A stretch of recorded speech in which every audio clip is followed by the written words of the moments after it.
All right. So it says we are live. See if it's working out. I'm still working out this Streamlabs. So it says I'm live. Trying to go around. Okay, here I am. I see it. I don't know why it's got this fucking boat on my shit. All right. Let me fix some of these settings. Do not take the vaccines. What's up, man? You always stream Bo. Oh, my bad. Hey. Hey, guys. How's it going?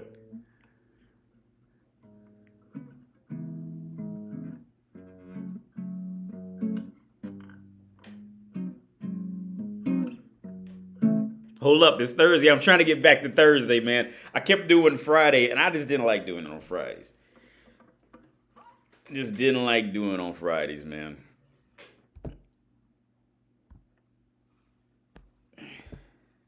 Yeah, how's it going? How's it going? Cheers. Hey, Dark Rebel. Tricky Treaty was yeah. My apologies, Bo. That's time differences and you know different locations on the earth. Hey, Alexander, how's it going, man? Good morning. Oh shit. Yeah, what? It's like 10 a.m. out. Wait. Yeah. You out in the west. West. You out in the west. What's up? This dude is always smiling. What's up, AD? How's it going? I'm great, man. I'm fucking chilling. Actually, I could switch it to me. Where's my fucking, oh, where the fuck? Chat box. Keep playing. What's the topic tonight? Are we going to do an analysis video? 10 a.m. Oh, word, yeah. It's like 10 a.m. out in the west. You in the west? Yeah, I'm doing an analysis over this. This is a request analysis over this, and it's a video she did that I was requested to go over. And I'm not gonna hold. I feel like I just end up bashing bitches all the time, and that's not what I don't even want to just keep bashing bitches. But I mean, it's just here's the thing with this, man. I don't want to make my channel like 100% just bashing bitches because there's some good women. But this is what I said a long time ago because I used to comments ask like how come I never put any decent women up, and the logic behind that is there's just but by the time women end up venting themselves on in the comforts of their own home and car and shit like that, they usually get ready to say some dumbass shit because that's just what happens when you get that's just what it is. I don't know if anybody's seen that video I shared in my YouTube community tab that showed high school transfer students in 1959. And them motherfuckers was bringing tears to my eyes. Just how well spoken and the intellect level they had and seeing other perspectives. That shit was beautiful, man. And I wrote on that thing that I shared. Let me switch this back to me. I wrote on that thing that I shared. How modern women claim they want modern men to act like men from the 50s and 60s. Well, modern bitches can't scrape up 10% of that same intellect level that those bitches had back then. So there's just so much but again, that's what the more you let women in control, the more fucked up shit's gonna be on average. That's how it's gonna be, and that's why we got women women like they are now. Like with this woman right here. Let me switch back. I don't know her yet. I ain't listened to her talk. And it says why he ghosted you or some shit like that. Why he ghosted and why it feels traumatizing. So we're gonna go over that. And I try to go into things with with optimistic views, but like I said in the last few videos, man. Like I said in the last few videos,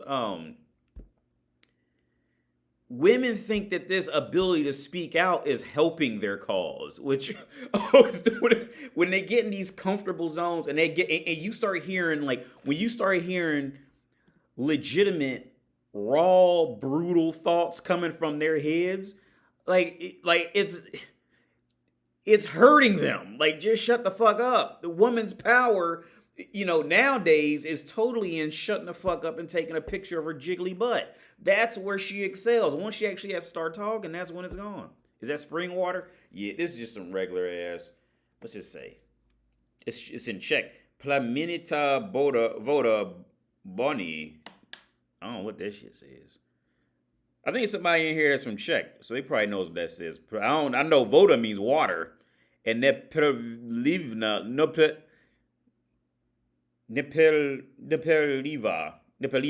means like without gas, without bubbles. But I don't know what. Yeah, I'm just drinking water. Chilling.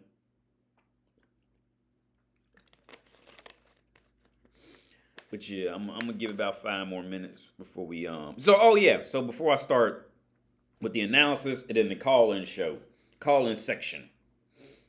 Okay, yeah. So I don't know if this person wants me to like read their name off or it, so I'm just gonna skip over anything identifying. But here, let me move over to make it look a little more presentable. So this person says, talking about women, it seems from ages 15 to 25, they are super happy. Then when 27, 28 hits, their whole mood changes and they are in this mission to find happiness. Yeah. You can see it on their Instagram posts. 3 years ago, they would post pics of them smiling and posing. Now they are posting pics of self-help quotes. Yep. Yeah. Yeah. And that goes right back into what I was just saying. How women think that this ability to express how they feel and what they think, like they think that this shit is helping them to look better, or and trying to string up more ways they can become victims in something. That way, man has to come give them some shit for free because she's not going to create anything on her own. Man has to come give it to her. They're thinking this shit is helping them out, and it's not.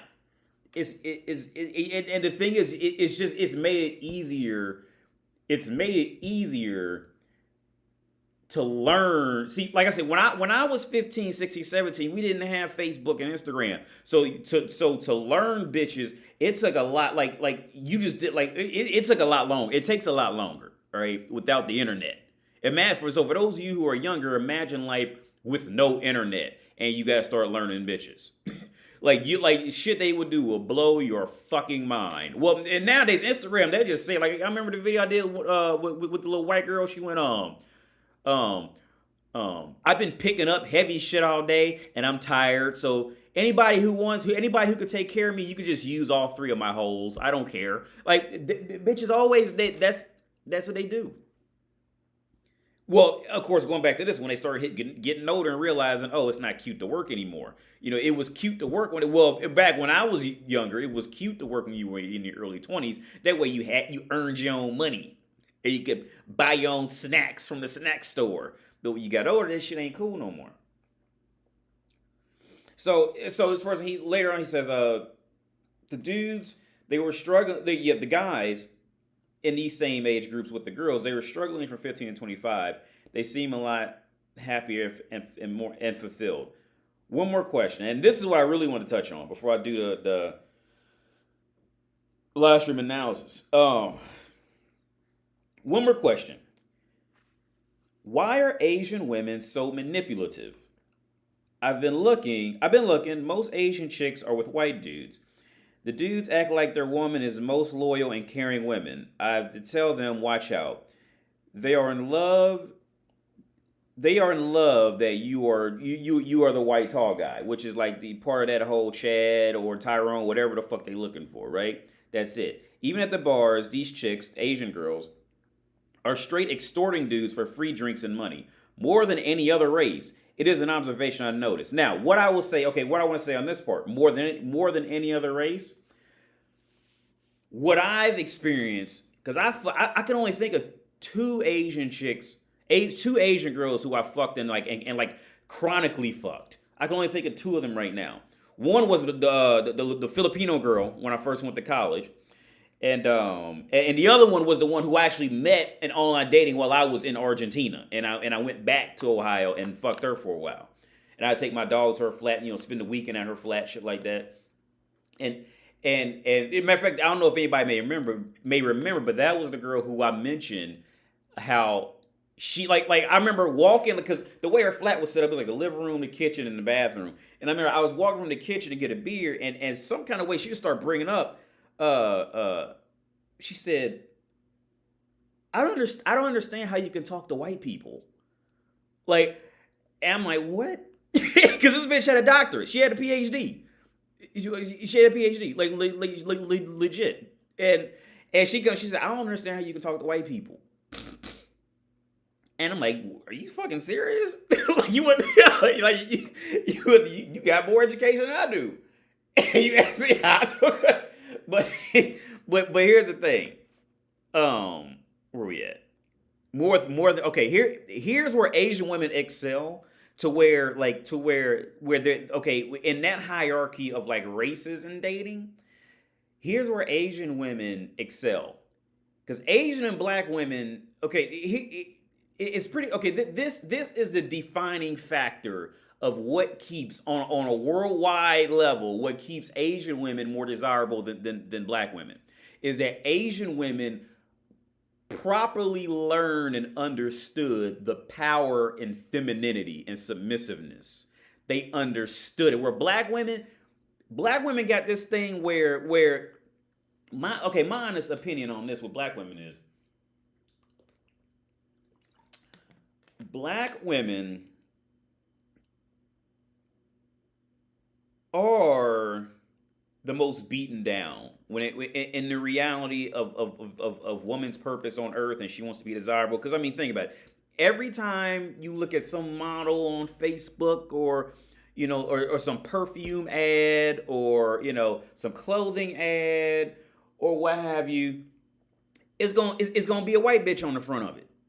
Right? Every now and then you might get an Asian bitch. Rarely you'll see a black one. But 9 times out of 10, it's going to be a white bitch, right? And so the black woman, she, like, secretly, she wants those features. That way she can, live up and be more desirable to it, right? So, but her hair naturally isn't like that. Her skin definitely isn't like that. A lot of them's noses ain't built the same. Cheek structure, chin structure, they don't have that shit, right? So a lot of black women, they'll just say, fuck it.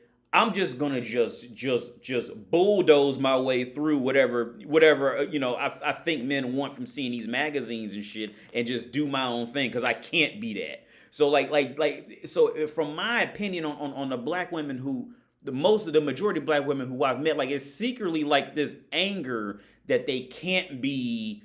Let's say like Charlize Theron or what's the other bitch name? Angelina Jolie. They can't be these, like Patrice O'Neal said. But Angelina Jolie, she's a fine ass, all right looking bitch. Like, she ain't sexy. She's a fine ass, all right looking. But I mean, but for the sake of the conversation, black women, they can't do. Where white women, all they need is, like, what's that bitch named Julie Chan? That bitch, that old bitch was on, what's that? The CBS, some shit like that. The Asian bitch, she like, they'll cut their eyes to look like white women and all that shit, so they can further get into it. And then on top of that, they'll overplay what they know men like, that submissiveness, that they'll play that role. So Asian women learn on a much deeper level on how to, for real. Asian women really overtook white women for real. But what keeps them down is, in my opinion, what keeps them down is them ultimately knowing that they are not white. But what keeps them up is they've accepted the power and submissiveness to still work through it. Where black women, a lot of black women, they just never understood that shit. They never understood. They never got it. They said, fuck it, we just gonna bulldoze through it and do our own thing, right? Which, I mean, go for it. Well, again, with the gaming El Gato capture card, this thing right here, this is for my Red Pill gaming channel. I need the capture card to do it. So I figured I'd just leave it up to anybody who watches. If y'all want to see me play video games and talk shit, and whenever a game come out, I'll live stream it, and play. I was thinking about making that like a Tuesday or Wednesday, or maybe both night thing, and then do a live stream on either Thursday or Fridays. But yeah, back to this. Asian women are manipulative because Asian. Okay, y'all know that saying. There's a saying that goes, winners only do what losers won't try or some shit like that. Winners are willing to do what losers won't. Some shit like that. That's pretty much the exact scenario with the difference between Asian women and black women. Black women won't. They're gonna fight, and they're not willing to accept the power in submissiveness.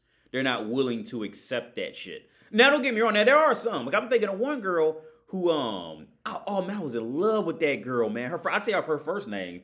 I ain't gonna tell you her last. Her name, her first name was Jamie, and she had a young sister named Jessica, and I was in love with Jamie in high school. But here's the thing, and she was black. They were black, but here's the thing. I was in love with Jamie, but I thought Jamie was better than me. Like for real, I just thought she was I just thought she was better than me. So I remember like some years later, man, after high school, because she was a girl, she played tennis, she was doing, I mean, and she was a black girl, but she was the few black women who actually had it right. Like she wasn't super loud. She was, she just kind of just she had the femininity. She had like that complete genuine like smile. It was just everything that like the typical black woman just doesn't have, especially nowadays. Jamie, and I love Jamie for that, man. She was always in sports. She always had good grades, and you could tell like her family was on that shit, man. That's why I say like when you find good black women like that, they don't stay single for long. They get snatched up real. Those are the first ones that be gone. When you find a black woman who gets it, you know what I'm saying? They don't stay on the market too long. Anyway, I remember years later, man, I got to hanging out with a friend of mine who ended up marrying. Oh, he was a white dude. He ended up marrying an Asian girl. What bitch, whatever the fuck. He ended up marrying her, and they got kids together. Now that's a whole story that goes back into this Asian manipulation shit of what they do. His girlfriend at the time was like best friends with Jamie, but Jamie was like, dude, like Jamie she was just, I just seen her as just so much better than me that there was just no, I didn't have anything to offer. We was the same age. I mean, and she had went off to college. I went to college much later. I went to college after we all stopped hanging out. She was, and I remember they found, I told somebody I liked her, so they set me next to her. Like I just didn't know what to do with the bitch because she was just out of my league, and I fucked that up. They set it up to where we sat down at the table next to each other and ate, and like I don't think I even said more than 5 words to her the whole time because I just had nothing to offer her. We were all probably about 22, 20. Probably no, I started college when I was 22. So we were all probably about 21. Cause I think I started college. Yeah, I started college when I was 22. So we were about 20, 21. Cause I remember we were hanging out. We bought alcohol before, so we were at least 21 at some point hanging out. In the U.S., you got to be 21 to drink. But anyway, Jamie now she's a single mother with 2 kids, and yeah, ain't ready to go hop into that. I catch her on the flippity flip when she hit about when them kids be grown. I'll talk to her again. I ain't gonna go over there now. Cause anything you get ready to go over there with now, she is looking for she is looking for help. Not help. She is looking for help. Help me, please. You remember that? Pops. She is looking for help. HEP. Help. Not help. That bitch is looking for help. Let me read these comments.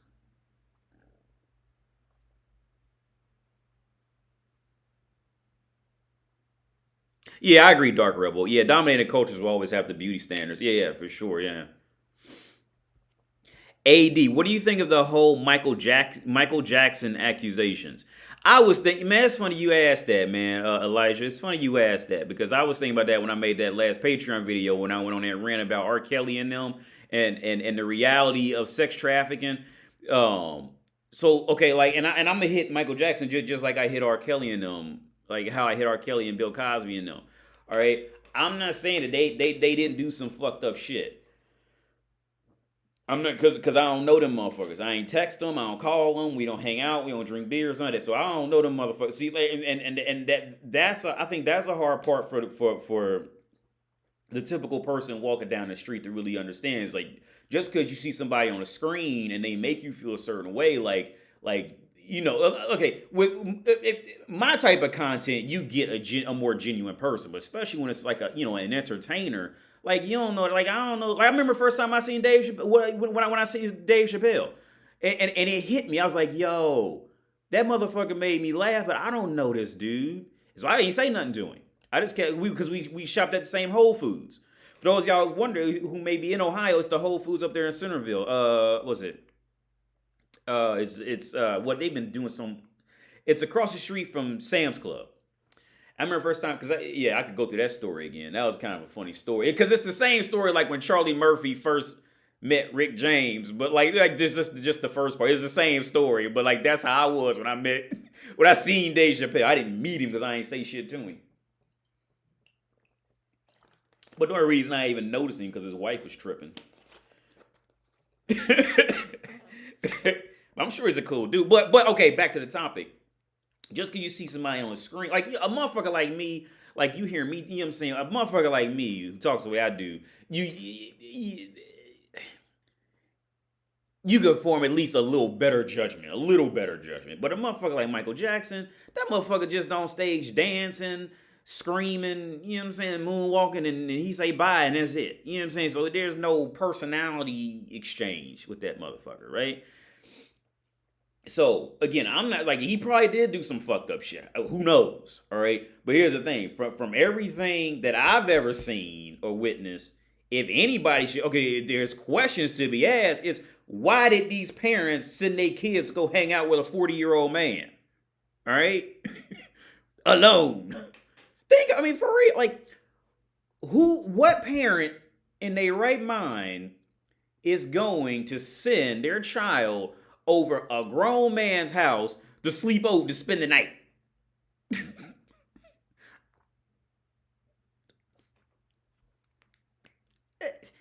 Maybe these motherfuckers start if there's any sex going on any type, it's time to start looking at these parents that sent the kid over there, who sent her with R. Kelly, or even Bill Cosby, whose mother who encouraged her to go over there. And so well he's a wealthy man, he's a well-off man. They out there pimping out their own daughters. Well, Michael Jackson's case is their own kids. I always say this, man, like when that money ratio starts getting low, people don't care about lives no more. But look, this is why I tell motherfuckers who be trying. I say, look, when the average wage in that country gets too far, once you start getting in that $500 a month territory and lower, that's when motherfuckers don't care about money. But it's the same ratio all the way around. It's the same ratio, right? Once you start talking about $100,000, average American life don't matter no more. All right, that's just the reality. But with Michael Jackson, my first question is, why are these parents sending their kids to a grown man's house? Like I said, like with Harvey Weinstein and Bill Cosby, it was R. Kelly. Like if these motherfuckers were snatching up bitches in the middle of Walgreens or, you know what I'm saying, Walmart or Tesco or some shit like that, okay, yeah, fuck them up for that. Because you tripping. But these parents and, friends, they send them over there to them. So if you want to if the world wants to get on sex trafficking, go ask these friends and family about it that sent the motherfucker over there. Oh, we ain't gonna do that. Why? Because guess who usually is the one grooming motherfuckers to go to a rich man's house? The mother. They ain't gonna touch that. I mean, I'm sure you'll have a father here and there try it, but usually because you want to know why it's the woman? Because the woman knows because she grew up chasing after men for money. Let me see. I see El Gato. Let me hit these comments and we're going to start the live stream analysis. I was sending you my old El Gato capture card, but it's the old one for PS3. So it's best. Oh, man, all my stuff is 720. So, yeah, if you want to send me that, yeah, I'll just roll with that. That's cool. I can just send you the cost for ship. Well, if it has an HDMI port, I'll just roll with that and make that work. That's cool.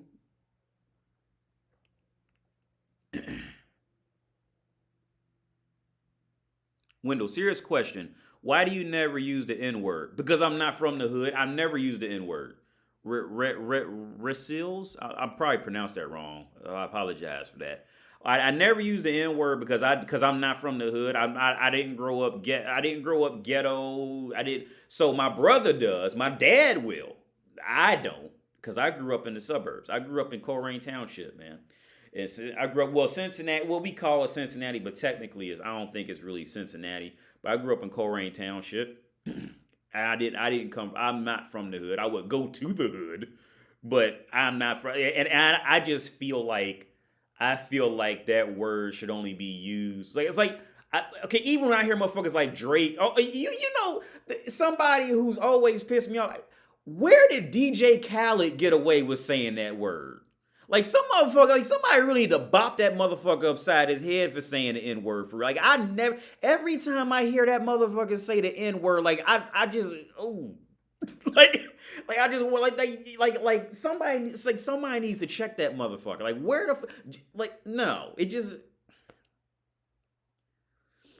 Like I just when DJ Khaled, I just don't that shit. It just never hits me right, man. It just never hits me right. But no, I don't say it because I'm not from the hood. As I said, I grew up in Coleraine Township in Ohio. You Google it. Colereain, Coleraine Township. Northgate Mall, Forest Fair Mall, which is now then it changed to Cincinnati Mills, and I can't remember what it is now. But they fucked that mall up ever since they took it. For those of you, I think somebody maybe watch who's in Ohio, man. That Forest Fair had, I swear, like one of the best arcades probably on Earth. The best arcades. It was just beautiful. Ferris wheel was in it. They always had these amazing, because I've always liked video games. They always had the best games there. Old games that were great that you never even knew was arcade game being there. They had some great shit, and Forest Fair fucked up when they took that arcade out of there. That mall has never been the same since. So I hope somebody from Ohio is watching because they probably could chime in on that. And when they took that arcade out of there, that mall has been a ghost town. Well, it was a ghost town long before current times with Amazon wiping a lot of that shit out. The Forest Fair has been, and then Tri-County, and Tri-County is a ghost mall too now. It was Kenwood Mall is still good in Ohio. But yeah. By the way, did you hear about Tommy Lawrence? I got a request to look at Tommy Lauren, man. I don't know anything about it.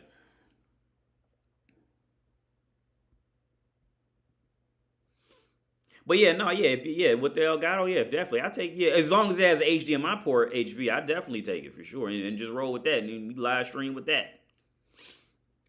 But okay, yeah. So where we at?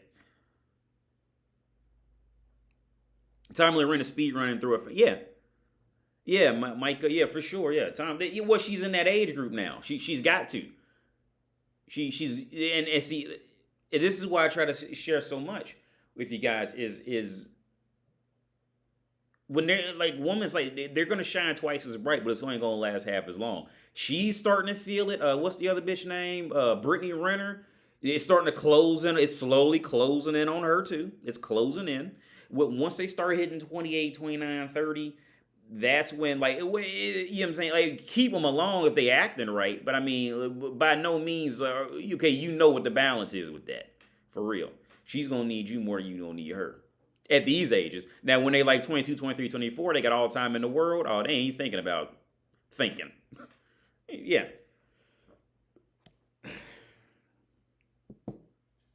All right, I've arrived. Let the discussion of Russian women begin. Yeah, that's whew. But here's the thing: when I be meeting Russian bitches out here, they be pretty nice. They usually got that's part of the whole. They done travel, so technically we all foreign. But we're at the Russian women out here. The Russian women here are gonna be different from Russian women in America. Because, like women, they know what to expect based on what country you from. Because they don't talk to their friends, they watching television, watching movies, they know what to expect. The Rush women out here are gonna act better because they know they still got a competition out here. Whereas when they go to the US, yeah, them motherfuckers are liable to be, or the UK or US, they gonna be buck wild when they get out because they gonna be the like a Russian 6.5 is gonna be a 10 in America. And on top of that, Americans throwing around money for bitches who just are in shape and took a bath. They gonna turn buck wild. You ain't gonna be able to control them at all. I just passed by that mall today. Definitely hasn't been the same. Oh, Cincinnati Mills? Yeah, was Forest Fair? It used to be Forest Fair. My question at 1936. Hold on, let me go back. You know. Okay, hey, here it is. Okay. Hey, Window, I think you should make a video about putting your value in yourself and put it up on the internet permanently. Preferably one that has nothing to do with women, just about being yourself. My older videos were usually about that, man. A lot of them. They were usually, like, the first older videos would be about, like, long before I knew how to do this, you know, changing the screen shit like this. Hang on. Before I knew how to do all this, a lot more of them used to be like that. But I just kind of kept getting, the thing is, I just kept getting requests to, you know, to talk about bitches. So it just kind of ended up being like a complete, you know, talking of bitches at this point.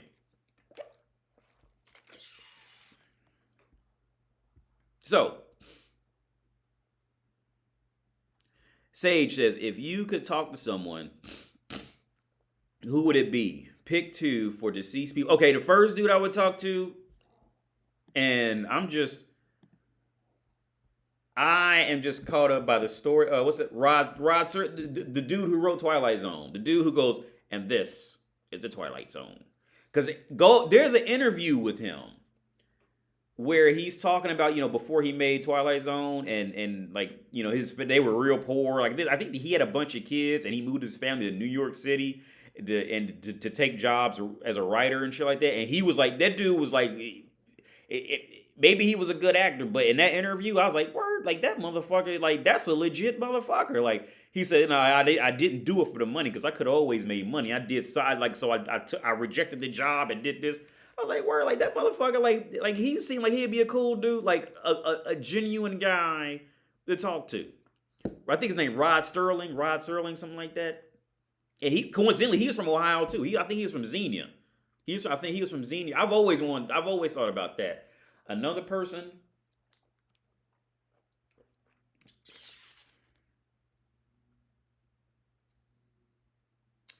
It's hard to answer that on the spot, man. It's hard to answer a question like that on the spot. Oh, I know. There was this dude this old guy, I don't even know his name. But like I don't have the courage to be like him though. This dude, he was homeless for like 40, 50 years. And you know what he would do? Because he would panhandle and he would get a stipend from the government and he would donate all his money to orphanages. Like try Googling it. It's like old guy who donated all his money to orphanages. Like he was homeless.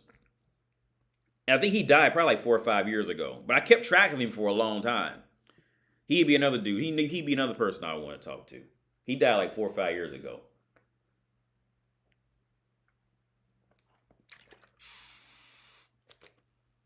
Earth is flat. Word up. Well, that's cool. Wow, trader. Thanks for the sharing. It's like gonna change my life either way. If the world's flat, the world could be an octagon for all I care. Hey, it's good. Well, I'm still on it. I can't do nothing about it. Unless some shit. Even if the sun was exploding, well, we got about 9 minutes till that light stop coming here. Then we go freeze to death. AD, whatever happened to your orphanage idea? Man, coronavirus fucked all that up. I can't even donate. I can't even buy them shit anymore. Because matter of fact, there was a watcher who came here and we went to go donate some shit. They won't even take it. They can now they won't take it unless it has to be approved through like 2 or 3 different people now. So you can't open an orphanage or you can't doing anything with the government right now is shot to hell. All right. At least over here it is. Doing anything, any extra curriculum shit is shot to hell. All right. It's just shot. You talking about Dobry Maybe. Yeah, I think it was a Slavic dude. Yeah. It was a Slavic dude. Yeah, he was old. I think he ended up being like 100. I think he like 90. He ended up growing to be an old dude.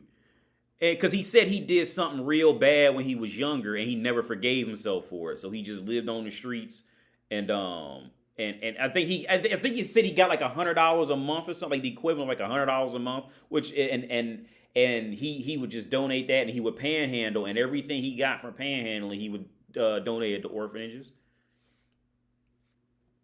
I think that's it. Dobly Doble. That sounds like it could be right. Austria, the opinion on Canada. Would you visit? Yeah, I'd visit. I had no idea Canada was as bad as the U.S. with that hypergamy shit. Or I've heard it was even worse. I had no idea it was like that out there. I love it when a woman's stomach looks like a deflated balloon. Word up, that's cool. I didn't write that. Somebody made my... Yeah, I definitely didn't write that. I love it when a woman's stomach looks like. It says I wrote that. I didn't write that. No, I don't. I'm gonna have a conversation with this motherfucker. Ooh, fuck. So yeah. I believe we should all drop junk food. Word. That's cool. That's cool, B. We can drop junk food together.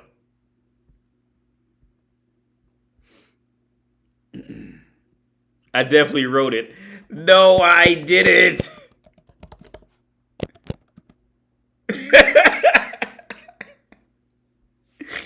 Yeah, that's really funny. Yeah. I didn't even know you could do that. Well, I guess it shouldn't be too hard. I'm gonna take a bathroom break. Then we're gonna do this live stream analysis on this dating coach about who ghosted who. So I'll be right back. Y'all can probably hear me walk out of here because I still don't know how to set it up to where it goes on mute and still plays the sound yet on this program. So I'll be right back. Ooh, girl, I am rich and I am sexy. Don't you want to be like me and have rich men want to fuck you too? Well, stay tuned. Hi, my name is Jamilia Musayayavayaya, and I can teach you how to have rich men want to fuck you too. Are you ratchet as fuck? Do you stink? Do you smell bad? Are you bad at dressing? Well, pay attention to my quick and easy steps on how to get men, rich men that is, to fuck you, or at minimum, buy you shit.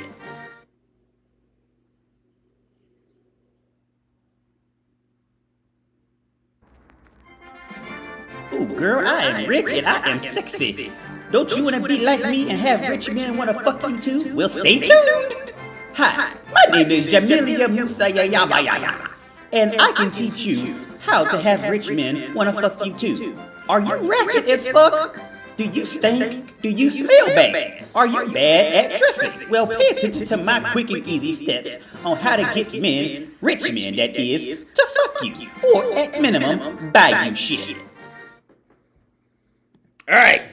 So again, self-advertisement. Elgato capture card for Red Pill Gaming Channel. Because I heard that Thor's Ragnarok's gonna come out soon or something. Some other shit's coming out, man. I was wondering, does anybody know that game 13 Sentinels? I want to play that shit because I think Yoko Taro. No, the reason I want to play it is because Yoko Taro, the guy who does those Nier games, he loves it. So if he loved it, I'll fuck with it. But has anybody played I think it's called 13 Sentinels.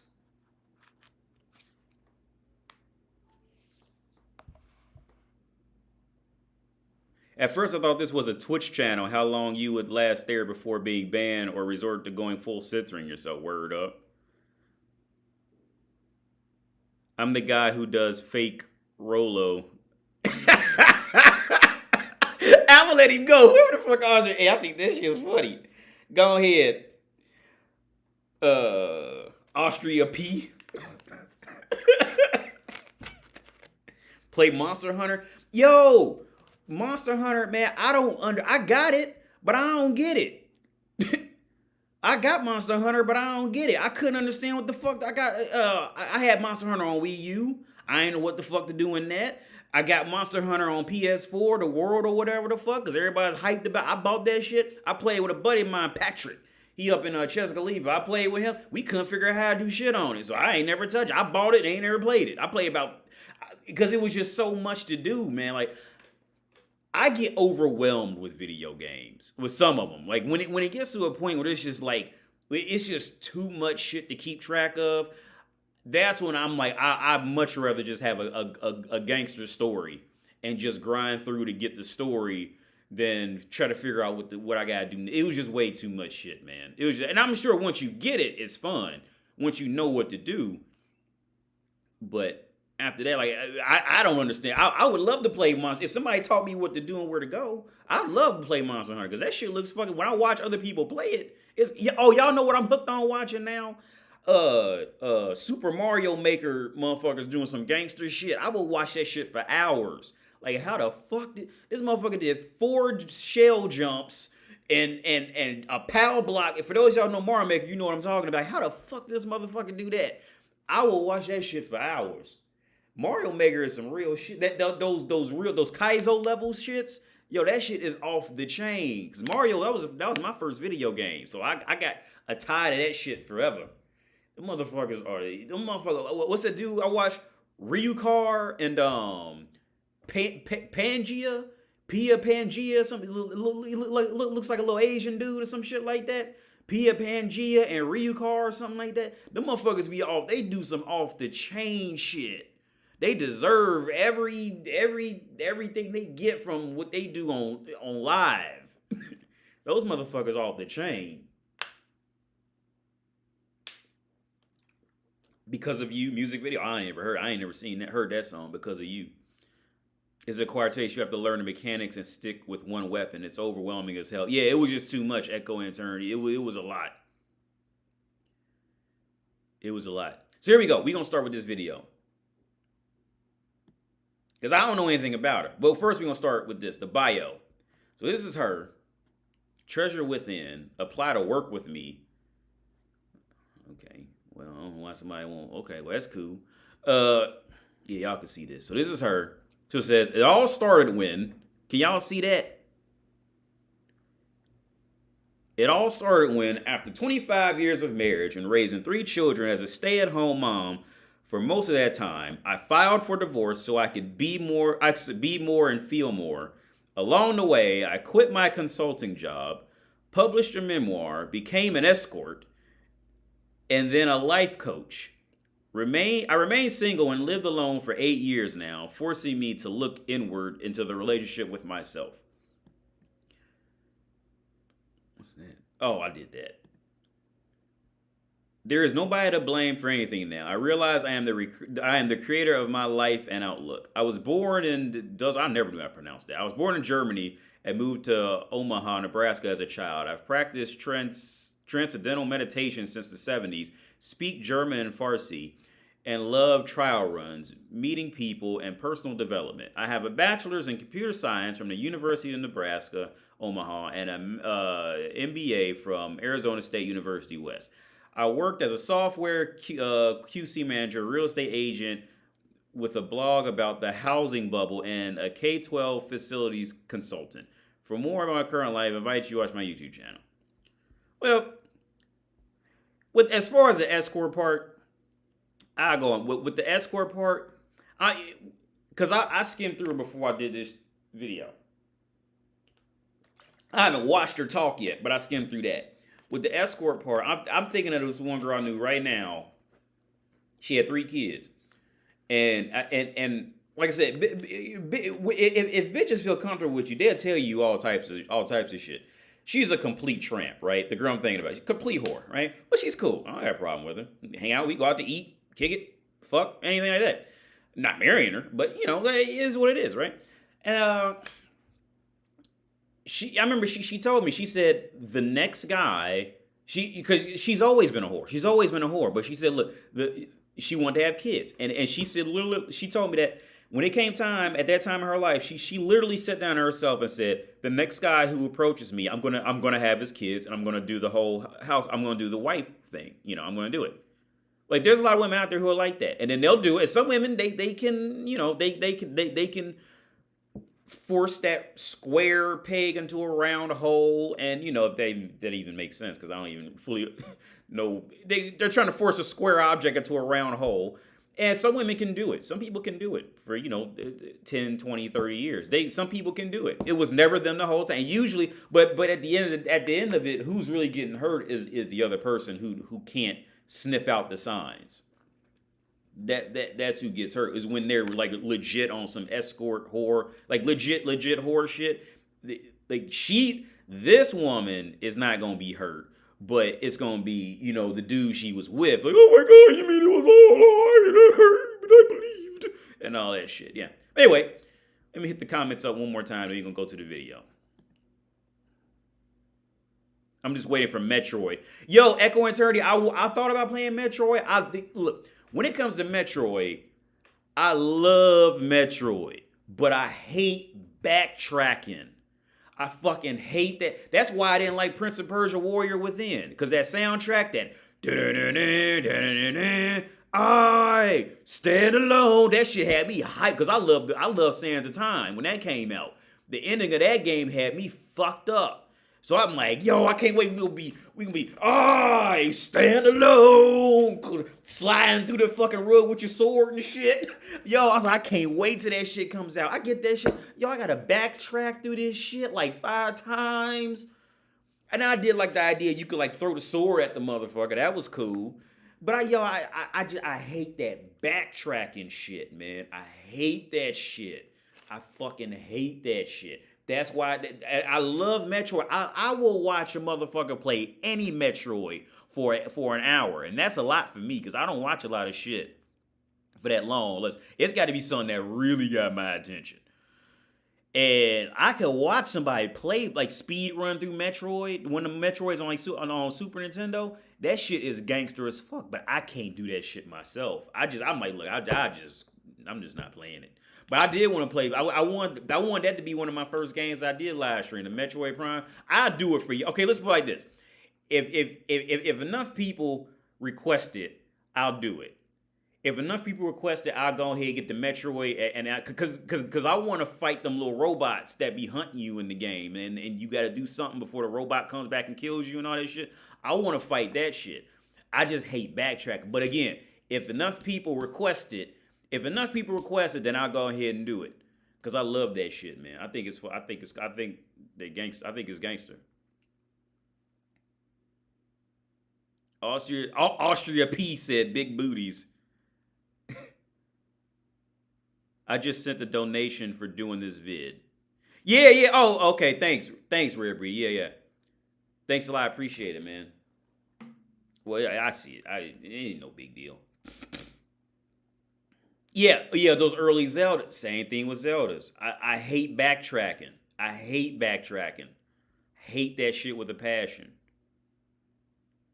So, okay, she's What's Wrong with Women. I haven't watched it yet. And I'm gonna try to go on optimistic. Okay, so here we go. Let's see what she's gonna talk about. Here we go. Ghosting and boundaries. When someone ghosts you, they've given you a boundary. They didn't say it. Okay? The silence is the boundary.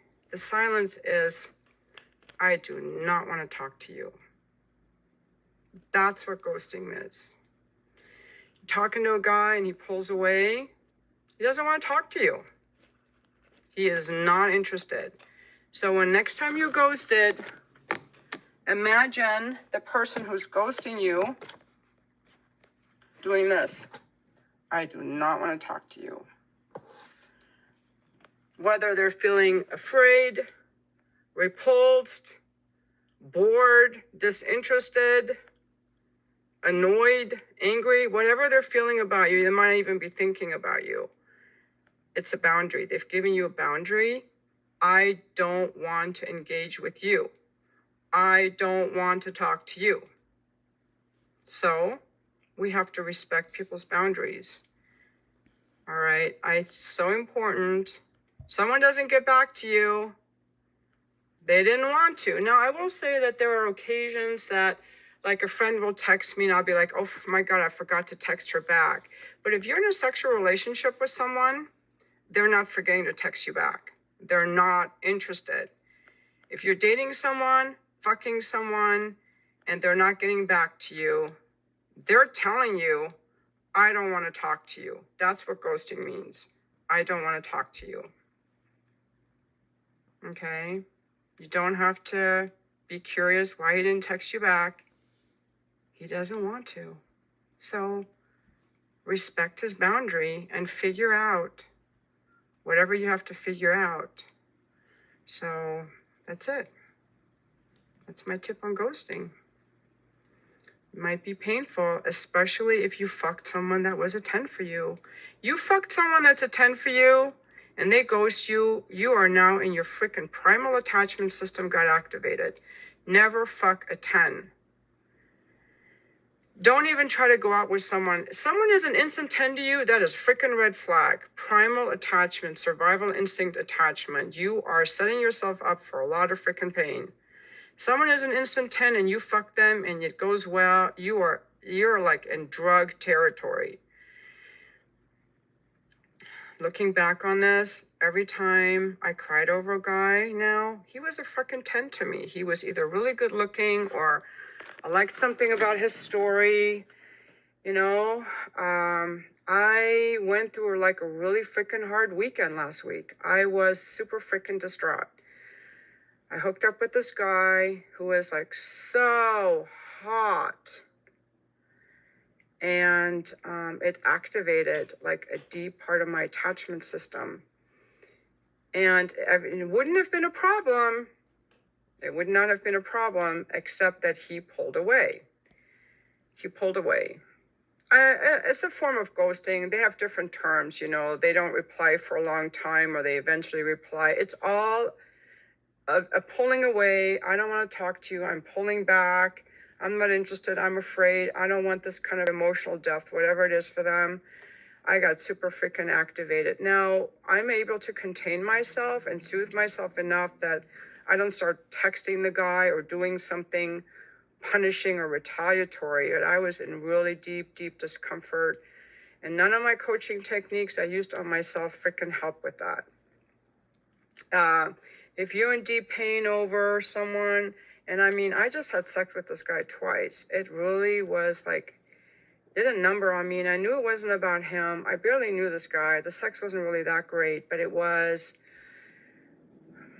I thought he was a 10, and I loved how he held me. That's basically it. It wasn't even how he fucked me. It was mostly the part of how he held me, his hands on me. And I felt like something deep inside of me was activated. Like a childhood wound, you know, of just wanting to be held, like something deep in my attachment system. My whole body was like all weekend kind of shaky and coily inside in a way that I haven't felt in years. And that's why I had stopped hooking up. And talking to my coach yesterday, I became clear on what it was. It's because he was a 10. And she suggested to me, when you're dating, I'm just sharing what I'm learning with you guys, when you're dating, you want to date a 6, 7, or 8. And over time, as that person shares more vulnerability with you, more intimacy with you, as you feel more safe and secure, as you get to know their personality, you can build up to a 10. Your partner can end up being a 10.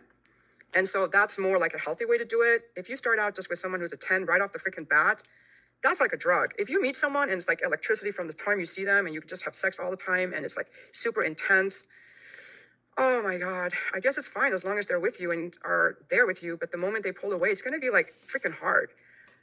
I'm very interested in solving this thing about an activated attachment system.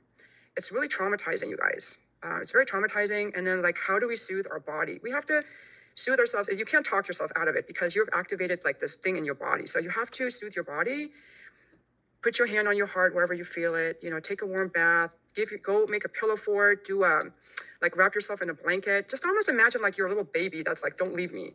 She had me do this exercise and like, where do you feel that in your body? I'm like coiled in my chest. And she's like, what are they telling you? And all of us, I was like, don't leave me.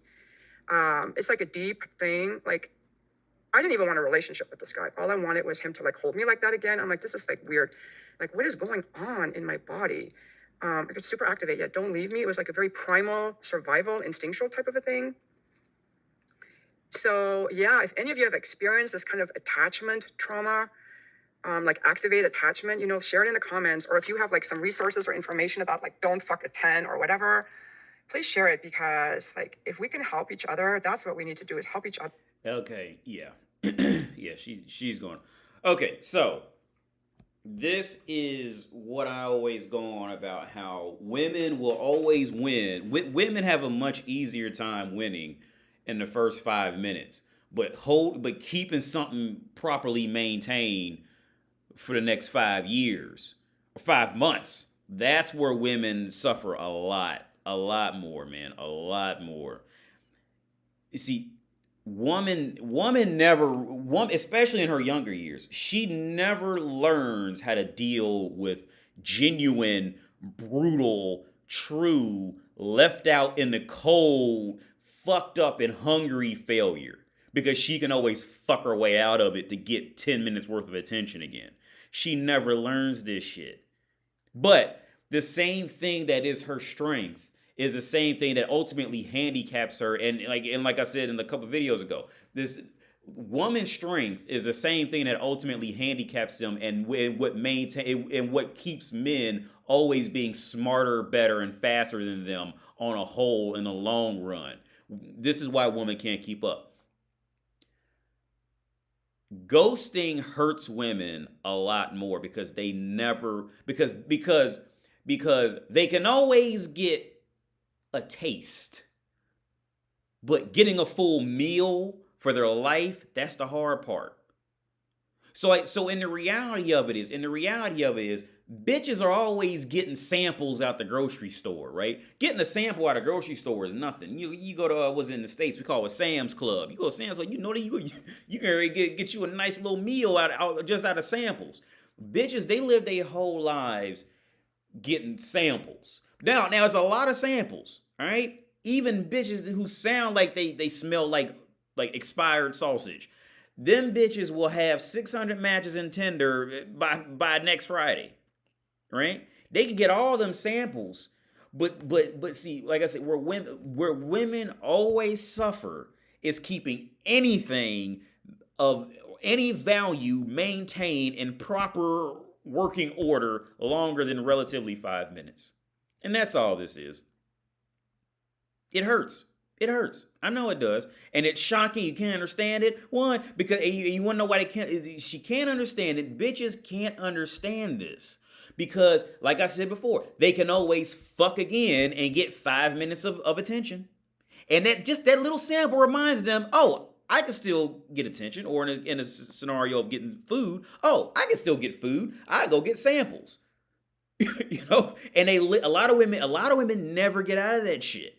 They go to Tesco, whatever the fuck. Okay, and I think they give a lot more samples out in the U.S. than they do over here. But over in the U.S., when they give out samples, you can go get you a little sausage link, a little cut off a little scrambled egg, something like that, a little sample of a waffle, promotional deal for a little sample. So hopefully you go out and buy a whole bag of waffle. See, they'll do, but at the end of the day, woman cannot buy a man. This goes back to what I used to always say before. See, women are the same thing in this scenario. They can go get samples all day long, but women can't go buy a fucking meal. You see what I'm saying? They can go out and get free samples. They get donuts, they get that little free coffee cake, but she can't go buy the whole fucking package. That's what. So women spend their, and woman, when left to her own devices, she essentially spends her entire life going up and down grocery aisles looking for samples. For that last reassurance that I could get food one more time, can't I? I still got it, like Chastity. Y'all remember Chastity? That video I did a while back, Chastity? I had to see if I still had it, if I could still get that free sample. But Chastity, just like bitches who fall in this, they can't go out and go buy an actual meal. See, men, we don't come across a lot of, it's much harder for us to go out and get samples, but once we know where the meal's at, we can go out and actually get meals. You see, and now we're the one in control, because see, woman is to be bought. Man, she can't go out and buy a man. Whereas any guy watching this video right now, we can buy her. All right? Most women are literally made to be bought. All right, now how they go about it, they might want to mask it a little differently to make it look better, so they don't feel so bad about themselves, that type of shit. But woman is her essential core is she is created literally to be bought or traded for. All right, that's what her existence is. So see, this is why so many women end up in this position where they get ghosted, or in the context of what I'm saying, where they end up hungry. See, now because she got that sample, but she can't go buy a meal. But yeah, I guarantee these women. Let's go. All these women on their Instagram page. Let's scroll down. Oh, these is Iron Man, Martin. I was watching Martin with my girl. Rorschach, yeah. But all these bitches down here in the comment section, they all hungry. They can go out and get samples. And you want to know what? You want to know what? All these bitches in the comment section, guess what? They Instagram. you wouldn't even guess what they go. See, this is why I try to tell dudes, like, when y'all know women's lives for real, and you really get to understand what and when and how they say it, when you really get them, like you can read. If anything, you just start laughing at them when you hear them in public start talking. You just start laughing. I was somewhere with my girl, and this bitch was walking around with her tits jiggling, and I literally just fell out and started laughing at how desperate that bitch must have been. Like, when you know how bitches live behind closed doors, like, for real. Like, I wasn't lucky enough to grow up with a sister, but I did have a stepsister when I got older, and she was actually pretty cool to me too. I can't even say anything negative about her. She was nice to me. She would tell me, yo, the story she had. She told me how she was chasing drug dealers when she was 13 and 14, having sex on. She told me all the stories. I don't have anything but for how she treated me. I don't have anything bad to say about her. But see, it was all these little things that formed my awareness on bitch. I'm ready to open this door in a minute. It's getting hot. Then I got riled up. But yeah, that's it. That's it. Let me open this door real fast. Let the gnats come in.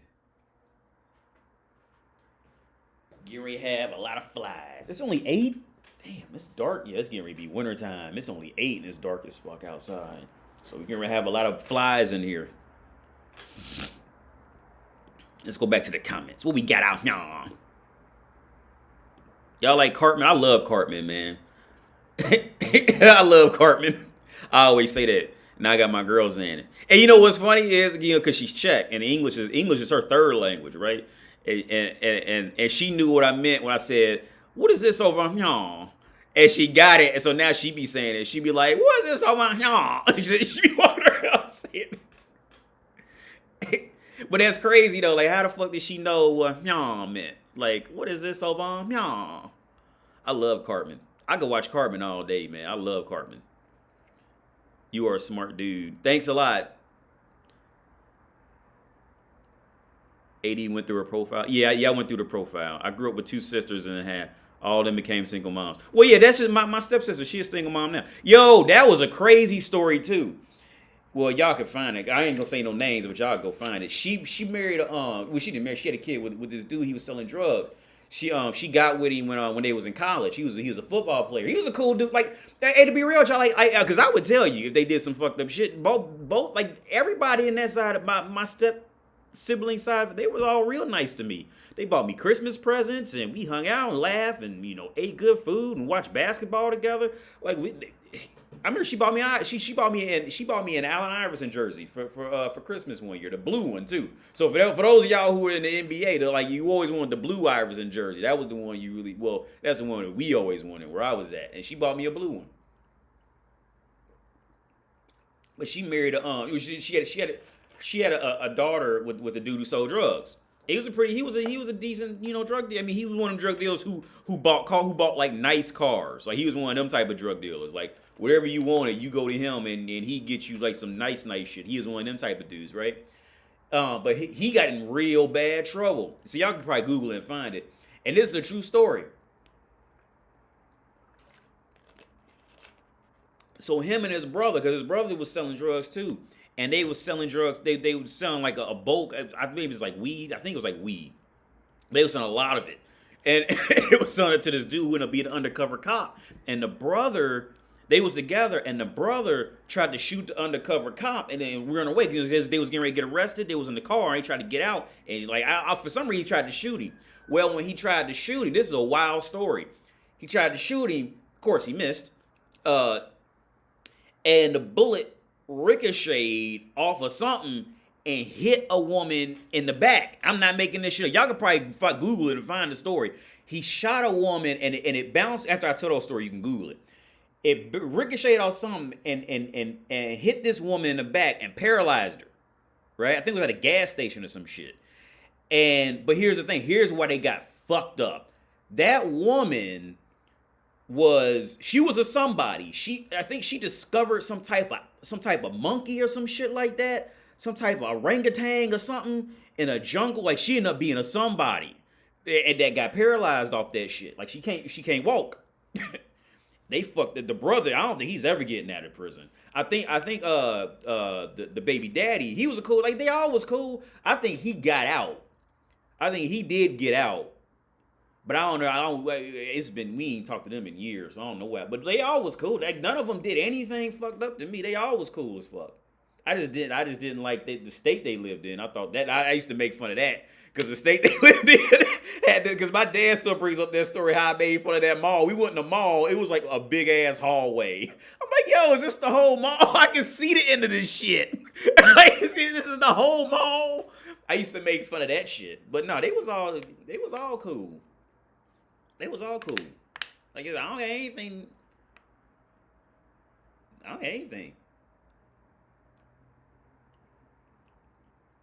About anything they did to me. I don't remember any negative. No. I said she told me, like, I remember she told me the stories. Like she be fucking, she was 13, 14, running off fucking with drug dealers. Yeah, yo. Hey, 7 Nights In, how's it going?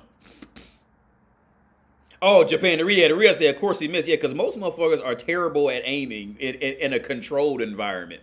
So let alone, you know what I'm saying, when you fuck around and get excited, you know what I'm saying? You fuck around and get excited, oh, you ain't hitting shit. Because it ain't like the movies. The motherfuckers be about 40 yards away with a handgun and pop a motherfucker in the head one shot. That's the biggest load of bullshit on the planet. You a motherfucker have a hard time hitting somebody from 15 feet away. And then especially if they fuck around and get excited, they mess around because, you know what I'm saying, because motherfuckers don't think about that shit for real. Like when you shoot a gun, man, because the movies and video games, they just be auto aiming and or the motherfuckers always perfectly level and steady. When you have a gun, when you pull that trigger, right? When you pull that motherfucking trigger, just that before you do it, like going down, you gonna go way off. Right? You are not hitting the bullseye with that shit. People don't know how hard it is to, you know what I'm saying? A lot of motherfuckers don't know, like, you know what I'm saying, the reality when it comes to shooting guns for real. Like, I'm not a great shooter at all. I'm a bad shooter. I've never liked shooting guns. I just shoot guns to remind myself that something that powerful can be held in my hands and feel it and feel the weight of it. I make myself shoot them, but I never like guns. I've never liked them. AD, what's the biggest pet peeve in a relationship? A woman who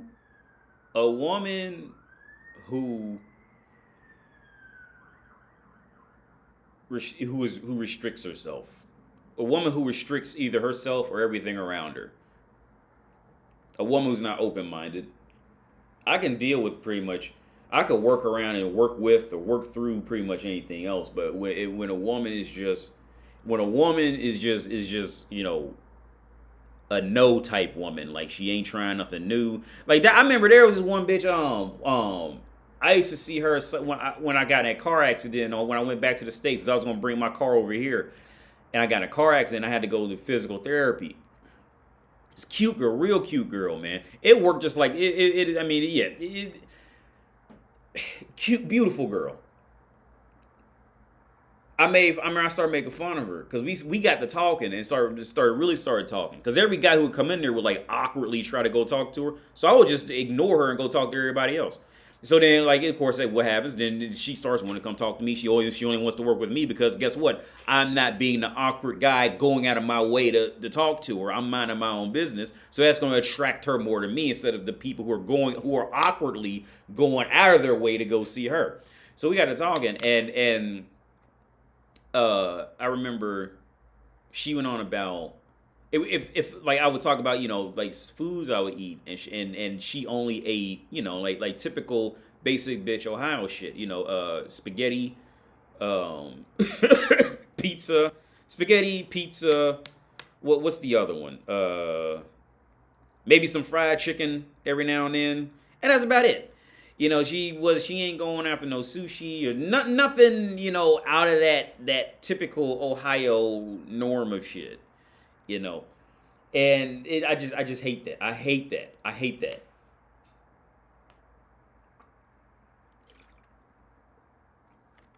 Miktowski. Oh yeah, you get your now. I will say this: when I did with talking about guns again, I seen that comment about Miktowski. When I did that thing with guns, now I'm also a real. Y'all know me. I'm a realist, right? So this is kind of an embarrassing story, but fuck it. Well, it's not really embarrassing. It's a little chuckle maybe. But I remember when I went to go get my concealed carry, I didn't even have a handgun, right? So everybody else brought their guns, so you could use one that they had, at the place. And all the guys came up there with like 45s.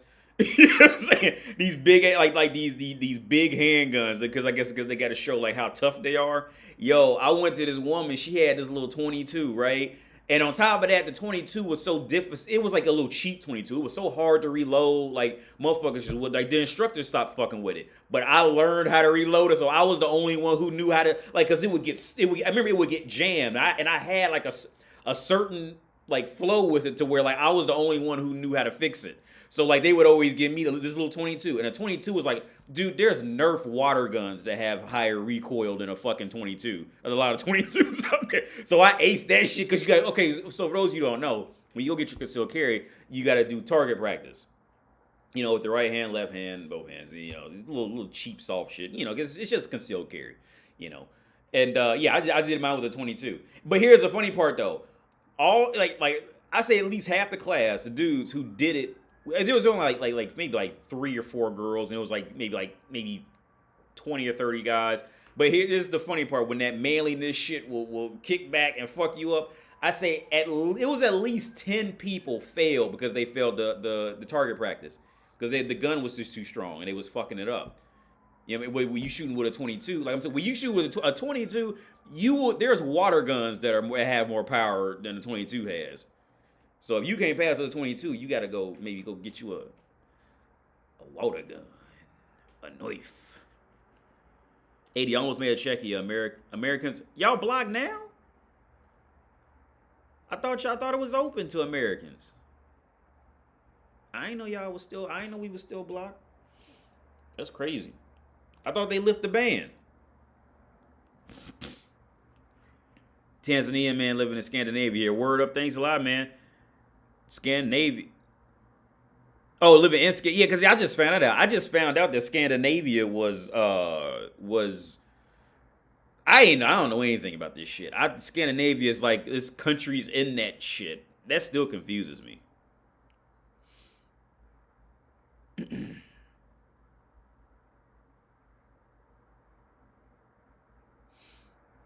me go back to the comments. I started playing Gods Remastered. Still an awesome 2D game. I never even heard of that. Okay.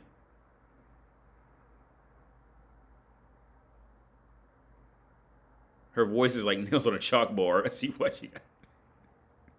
Hey, RBA, how's it going? Yeah. You can build your partner into a 10. Yeah, right. Notice that she has no accountability for what the chick. Oh, yeah. You'll never. Videos like her. You'll never see, very rarely will you see women say, well, maybe, you'll never hear a woman say, maybe it was something I did. You'll never hear that shit. Maybe it was something I did. No, you'll never hear that. It's always the guys. Oh, it's never her. Accountability and logic are women's greatest foes, and since the beginning of time. Actual logic and accountability.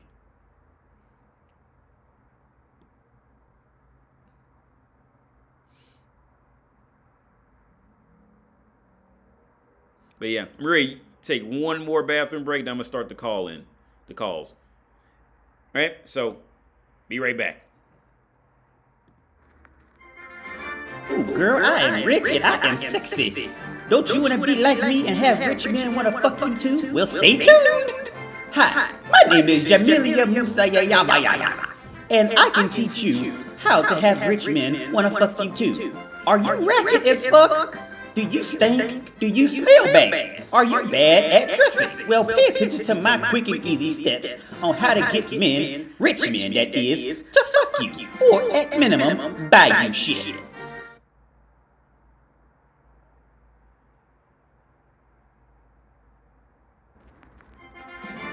Ooh, girl, I am rich and I am sexy. Don't you wanna be like me and have rich men wanna fuck you too? Well, stay tuned. Hi, my name is Jamilia Musayayavayaya, and I can teach you how to have rich men wanna fuck you too. Are you ratchet as fuck? Do you stink? Do you smell bad? Are you bad at dressing? Well, pay attention to my quick and easy steps on how to get men, rich men that is, to fuck you, or at minimum, buy you shit.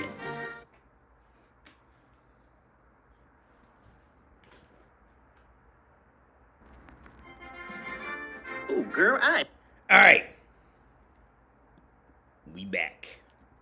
So, where the fuck? Okay. Hang on. Here we are.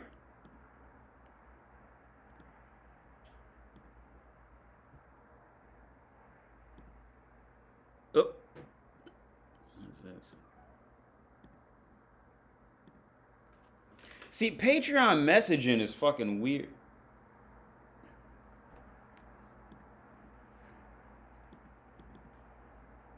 Here we are. All right, so. Nope, that's the wrong one. Here we are.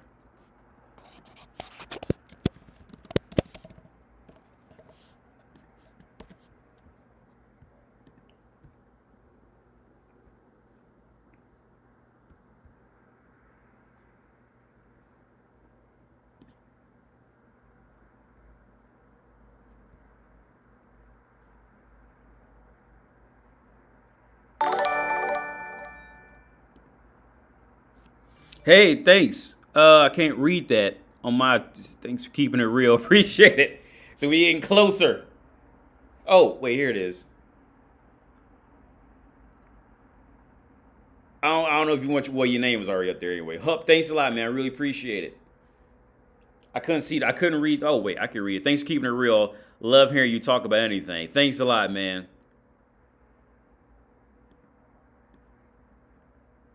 So, okay, so we got the call in set up.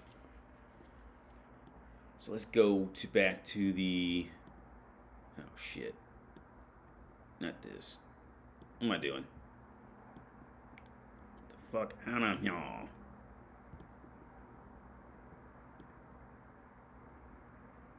We can go ahead and minimize that. Hello, Ben the Enigma. How's it going? Hello. Ain't that how they say it over here? Hello. They don't say hello. We say hello.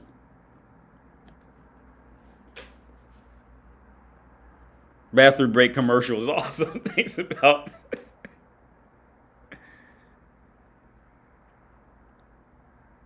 It's 22 as let's record my toilet shots in the morning. Yeah. Yeah, man. AD, how you deal with loneliness and having loads of free time on your hands? Well, I'll tell you this, man. When I was younger, that shit used to hurt a lot more for sure. Because you always want that, you know, when you, let me move it over here so it looks a little more appealing, at least. It always, you know, because when you're younger, man, you always want that you know, that feeling of being connected to people, and you know, and you know that somebody's around you and all that shit. So it definitely used to hurt a lot more when I was younger at times, for sure, man. Because like I said, because you know, at the end of the day, like, you know, guys, we're just gonna have it much harder. Majority of men are gonna have it much more difficult in these times. Okay, especially in comparison to women. With the loneliness, man. But here's the thing. When Mike, I don't know if you may have seen or heard from a stream I did a while back, but it got to a point where I would experiment with it. So I remember I was living in I wasn't living. I traveled to I drove to New York City with some friends because the friends, they were doing that. I don't know if you guys remember America's Best Dance Cruise, like this dancing show. This was back when like dancing got like real big and motherfuckers was like doing all these. But it got real big for a while. And my friends, they made the show. So they had to go to New York City. I remember they came. They said, "Hey, Wendell, you want we're going to New York City. You want to come with us?" So I said, "Yeah, sure. You know, I'll go." And I remember, man, we drove this fucking van. That dude, like, looking back at that van, now I wouldn't trust that van to drive a mile down the street downhill. And we drove that motherfucker to New York City and back. All right, I wouldn't trust that thing to drive downhill to the store. All right, and so I remember, so we in the studio they had to practice was like it was like shit you see in a movie. It was in Times Square. It was beautiful, man, beautiful. And but so they go practice, and of course I'm not gonna sit there and just watch them. I'm not getting ready. You know what I'm saying? Let me join in. You know what I'm saying? They ain't gonna let, because I was whack. They wasn't gonna let me join in. I was just cool. Like they knew me, so I was just cool. So they let me in. But they weren't gonna let me join, you know what I'm saying? Join the routine or nothing. So I got bored. So I just go walking around Times Square. And but here's the thing though, like loneliness, for some reason, I would feel more lonely when I would be in town. For those of y'all who've been to Times Square, you know, like, man, when you go there, no matter what time of day you go there, it's always at least a decent amount of people out walking around. Like, that shit for real never sleeps, man. But I remember I felt like super lonely out there. And then now here's the other part. So when I was in Czech Republic and I was living in that small town where nobody speaks English, I feel more connected. Like there was very few times I actually felt alone up there. And in a place where I couldn't even speak English, don't know, you know, ain't no black people, nobody looks like me, walks like me, talks like me or nothing. And I felt, you know, I didn't feel. When it comes to loneliness, it's like, yeah, loneliness can happen just from simply not having other people around you. But here's the other part of it that people don't talk about. Loneliness will happen at random fucking times. Like, it's not just because, like, there's different reasons why loneliness can happen. It's not just because somebody's not physically there. Like, you could just not be connected to anybody and it'll cause it. And the thing, it don't matter if people are actually there or not. If people who claim they love you are there or not. Like, it'll just happen. It'll just happen. Like, just like some days you'll just wake up in a good mood and you had all types of bad shit happen to you, and for some reason you just learn to laugh. You just, you know, figured out how to laugh it off. And other days you'll have, like, you know, it just feel like you just can't lose and you'll just end up in a bad mood. Like, I don't know, man, my mood just fucking changed. So that's how I figured. That's how I worked my way through, you know, specifically dealing with loneliness. Like, right now at this point, I'm more happier being alone. A lot of times, for real, like, because I've just learned to embrace it. Like, I'm more comfortable. I don't even feel like I'm really myself when I'm with people. Here we go. We got a caller coming in right now. I thought I accepted it. My bad. That was Elijah. Hey, if that was you, Elijah, if I deleted it, I thought I accepted the call. But I don't see you.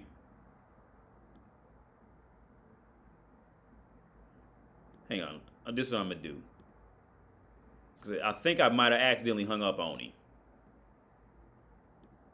But I think I know how to find him. Give me 1 second.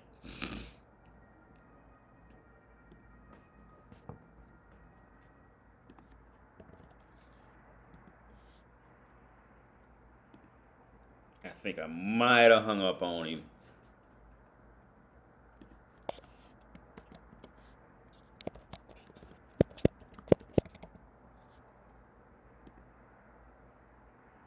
Okay. So yeah, 'cause I think I hung up on him on accident.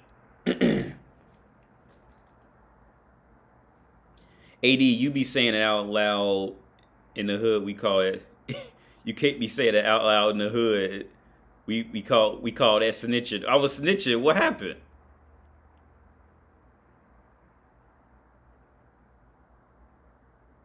You were a roadie. I guess I don't know what a roadie means for real.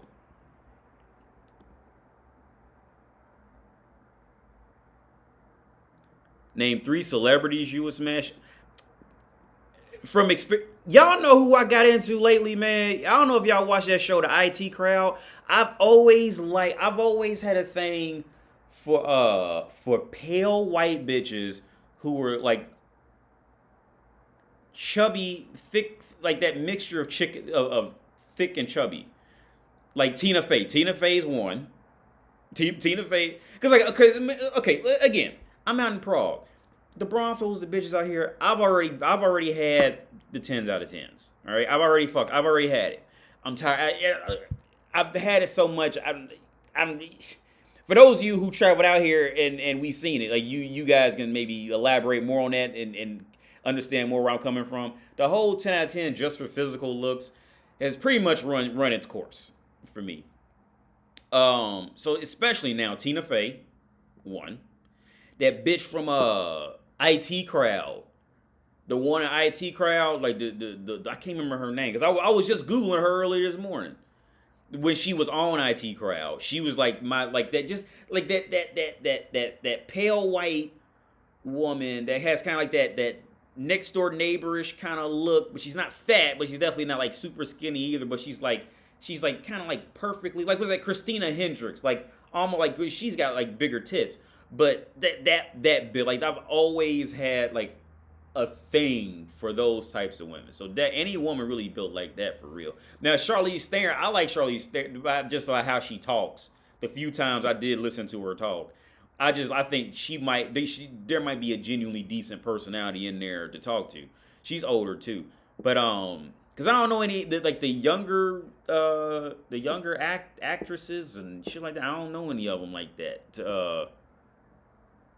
I wouldn't mind fucking the bitch. What was that girl who had the big tits and she had them cut down?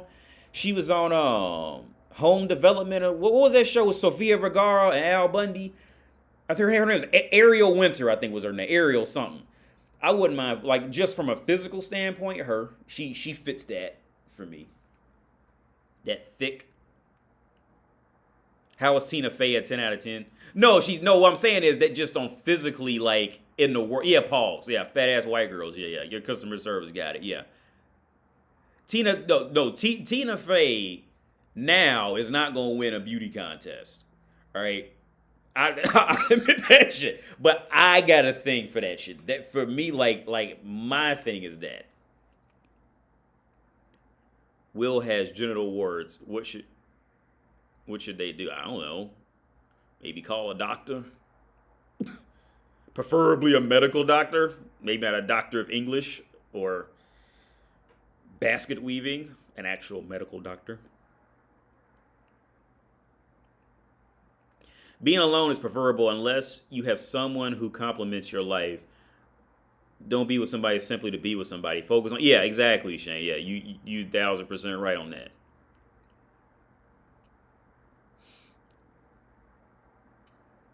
But no, Tina Fey, like I've always had a thing for those skinny, thick, pale white women. It's just always like even when I was a kid, man. I've just always when I was a little kid, I just always liked them for some reason.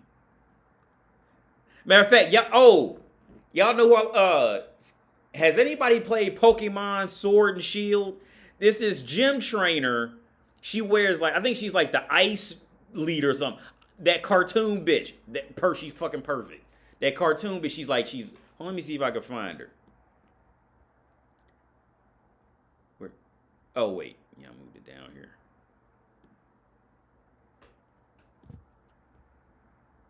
It was Melanie. Yeah, Melanie. That was it.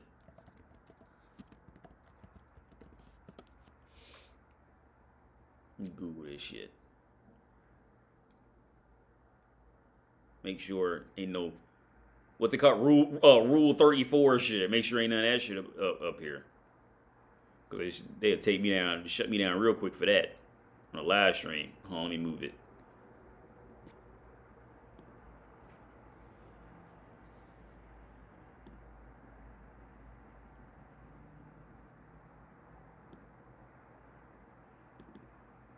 Oh, y'all can see that now. Yeah.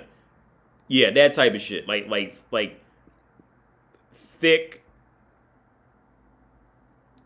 Yeah, make sure ain't no, because I know if there's any bit of nudity, like they're gonna just fucking like shut the stream off. But that shit, yeah, that's always been my fucking like, just naturally.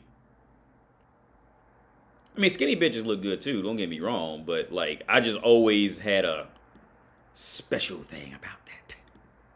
Where we at? I'm going to hell. Oh, what'd you say? What'd you do? AD, how often you get checkups? How much is healthcare in Europe? Oh, well, as a foreigner with the VZP shit, well, that's the healthcare here in Czech Republic that you gotta get as a foreigner. It'll run you about $100 a month out here as a foreigner. But here's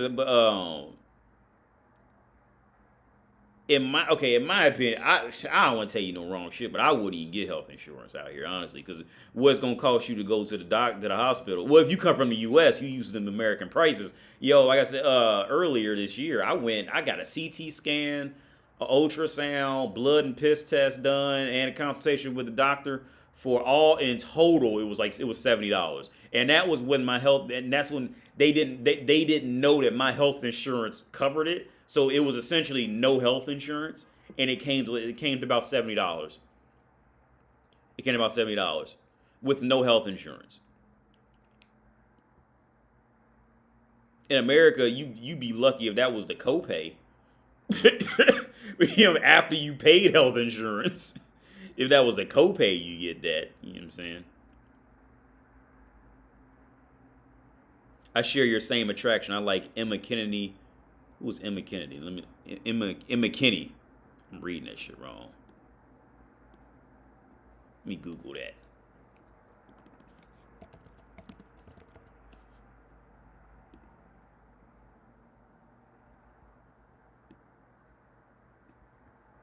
Did I type it right?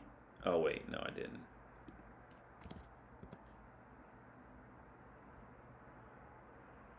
Okay, yeah. Yeah. We had the same taste. Yeah. Why am I getting ignored? You're not getting ignored. What's up, Rain? USA, some of us are on 3,500 deductibles. Dark girl, but that's fucking crazy, man. 3,000. Just that USA shit, man. $3,000 deductible for health insurance. Regular chicks just hit different. The green guy, man. Here's the thing, man. Regular. See, woman is so caught up with the assumption that she thinks she knows what she's doing that they fail to see that. Look, literally, just be like, if they just be a woman, that's all they need to do. Here we go. We got a caller coming in right now. Hello? Hello? Hey, man. You're on live with AD. How's it going, man? I'm good. What's up with you, man? Fucking chilling on the YouTubing. Hey. That's what I like to hear, man. Yo, you make some pretty good content. Or I like your explanations. Like, you can tell you've been around the world fucking bitches, though. Yeah, man. Hello? Yeah. I still got you. Yeah, so what's new with you, man? How's it going on? How's it going with you? Where you out? You out in the U.S. right now? Yes, sir. I'm in Wilmington, Delaware, about maybe 25, 30 minutes south of Philly. Okay. Never been in Delaware. People really don't know where Delaware is. People really don't, but it get real out here, too, when it comes to the women. Oh yeah, I'm sure, man. How are the girls out there? How do they look? What's the physical quality where you are? Wilmington, Delaware is a very you could find some diamonds in the rough just appearance wise, but I would say like definitely Delaware has a stereotype, like, because you know, like we border Maryland, PA, Jersey, right? Like we're like right, like I can be in Jersey in 10 minutes. I can be in the closest part of PA in 5 minutes or whatever. Mm-hmm. Like there's definitely a stereotype about Delaware people, not even just women or whatever. So, but I would even say like Wilmington, Delaware, which is like the big city in Delaware because it's not a big state. Man, these bitches out here, they all hood Jones for real, or hood girls, I should say. I say Jones around here, but yeah, they all street Jones and like I don't know what they want. Don't get me wrong, like I've had some pretty good relationships, but they always had too much baggage. You feel me? Like I actually had feelings for people, like, you know what I'm saying? Like I know they say don't go after single moms, but it seemed like when it comes to the black community, that's all that's out here, and young and old. You feel me? And it's just kind of like, you know, like you might like somebody with a kid or two, but then they start talking about, oh, I'm trying to get the child support. Then they might need a ride somewhere. Like it just drains the attraction. Like it's really like that over and over and over again. And it got to the point where, it was just like, am I being too toxic in my own head? Like, should I just be giving Jones a chance? But nah, I can't be that, because it's like not even a girl with like kids is baggage, just with some type of baggage. Like it's like, man, I really had to. That's why I like watching you and a couple other people. It's like, man, like I might lose my mind out here in their emotion. Like, oh, I need this, or you know what I'm saying? Like they can really convince you of some shit, especially if they are lacking in an area. I come to find out. That's just me though. No, you're not going crazy, man. Like that's you dealing with the reality of it. Yeah, and it comes from me actually developing feelings after we've been like, you know, fucking for a minute, and depending on how many options I might have, because I Uber a lot. Like I've dated a lot over the past 4.5 years, almost strictly through Uber. Because like once I get you in my car, like, you know, you in my world for 10, 20, you know, how long the ride is. So I literally was dating strictly bitches from Uber and Lyft, facts, for years. Like I literally like wish I could take the 4 years I did Uber and substitute that for my 4 years at college, how many bitches I done been with. You feel me? But it's just kind of like being older, dealing with women that's older, because I'm 29, about to be 30 in a couple months or whatever. It's just like, damn, like this red pill truth is really a red pill truth. Like these Jones change out here, and you know what I'm saying? Like I'm sure you know, man, but yeah. See, in the U.S., that game is it's so much more dangerous to play out there with the laws out there, because it's just made to just destroy men and to destroy men. It's so, yeah. Because you're out there with some, sounds like you said, with some hood bitches, and yeah, they ain't no woman in Delaware, all hood, like, yo. And if they not hood, they trying their hardest to be hood. Yeah. They're trying to act like they from somewhere else and shit, like for real. But yeah. Hey, Jesus Christ, man. Yeah, and you know what? Me and my girls watching this movie called Crank. I don't know if you remember that movie with Jason Statham. Crank. Crank. Yeah, it's this action movie. And in this movie, I think you. My fault.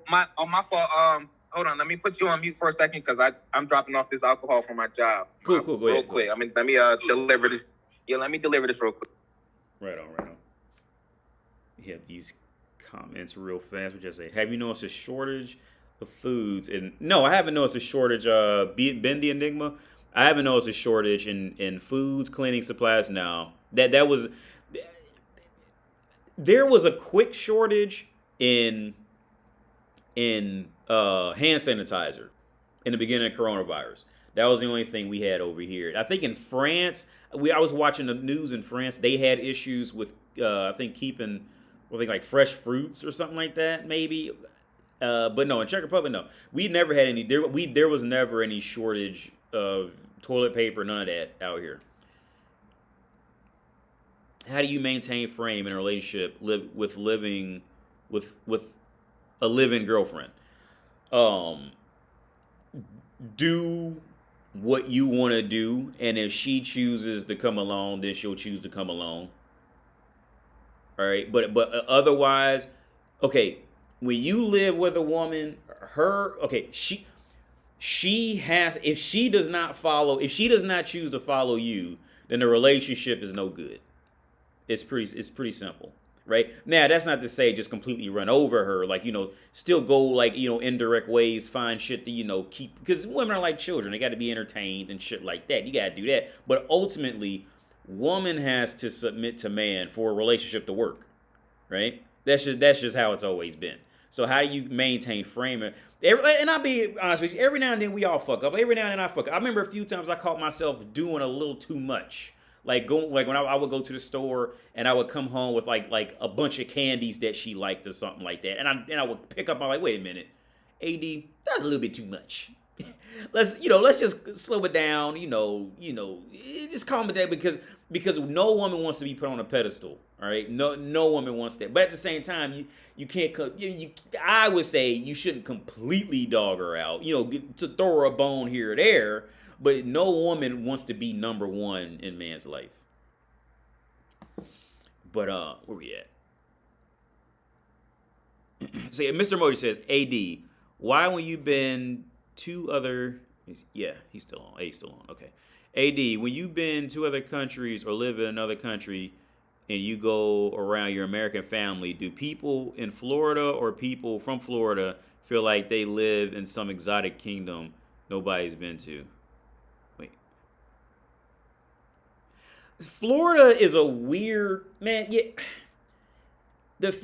I do have a few friends I'm thinking of right now at the top of my head who live in Florida now, and this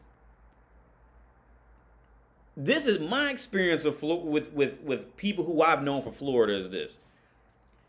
Like, like they kind of view it as this unexplored kingdom that nobody's been to until somebody like me walks into the room. And then it's like they immediately don't really want because okay, it's the same thing. I don't know if y'all remember that whole 50 Cent and Lloyd Banks. The reason why Lloyd Banks and 50 don't get along anymore is because Lloyd Banks would kind of be the big dog until 50 Cent came around, and then all Lloyd Banks' friends would throw Lloyd Banks away and then go chase after 50 because 50 was he was 50. He was bigger than Lloyd, and so that's kind of like what the dynamic is from people who I know in Florida and with me like. Now, one girl, her name's Jerry. She got married when she was real young. She did it right. I think she was 16 when she met her boy. They've been married this whole time. We thought we all 35 now. Jerry, she down there. I can't remember her husband's name right now, but I always knew Jerry. She's still cool. She was always pretty down to earth. But everybody else I ever met, something about Hawaii and Florida. I've never been to Hawaii, but something about Hawaii and Florida, like when they came from Ohio, like they try to sell it like it's this super duper foreign exotic shit until me or a 50 comes around who came from somewhere else, and now they really ain't trying to fuck with you because you're kind of taking their light away from them to run back to their family in Ohio and say, hey, I live in Florida. Like you taking that light from them. That's what I've experienced though. Oh, Crank, yeah. I'm gonna go on it. Just a quick side rant that I had about that movie Crank, because me and my girl, because she ain't never seen it, so we watched it not too long ago. So I'm gonna go on. There's a section in there I want to talk about how the main character Jason Statham he was fucking that Elizabeth bitch. I can't remember her name in the movie, but her real name, I think her name's like Elizabeth Smart or something like that, or some shit. And like they were just talking about her having another boyfriend. It was cool, like because he was the older dude. He already knew. You are a skinny woman who took a bath and has long hair. You got another boyfriend. Like Jason Statham's character, he already knew it. They talked about it. They knew it. You know what I'm saying? And when he came by, she's opening that front door, right? But the fact that he knew it put him on a whole different level. As I was gonna say, all and here's the thing: all women got that. All women, and this is why also what I want to get through to the older guys out there, over 40, 50, 60. Hang on, is that him? Hey, you there? Yeah, just the guy from before. I just did my little delivery. I'm back. Okay. Yeah. Cool. Yeah. So, well, yeah, I'll let you go ahead and get settled, man. But let me read a couple more comments off. Do you recommend Eastern Europe as a travel destination for Black American men? DJ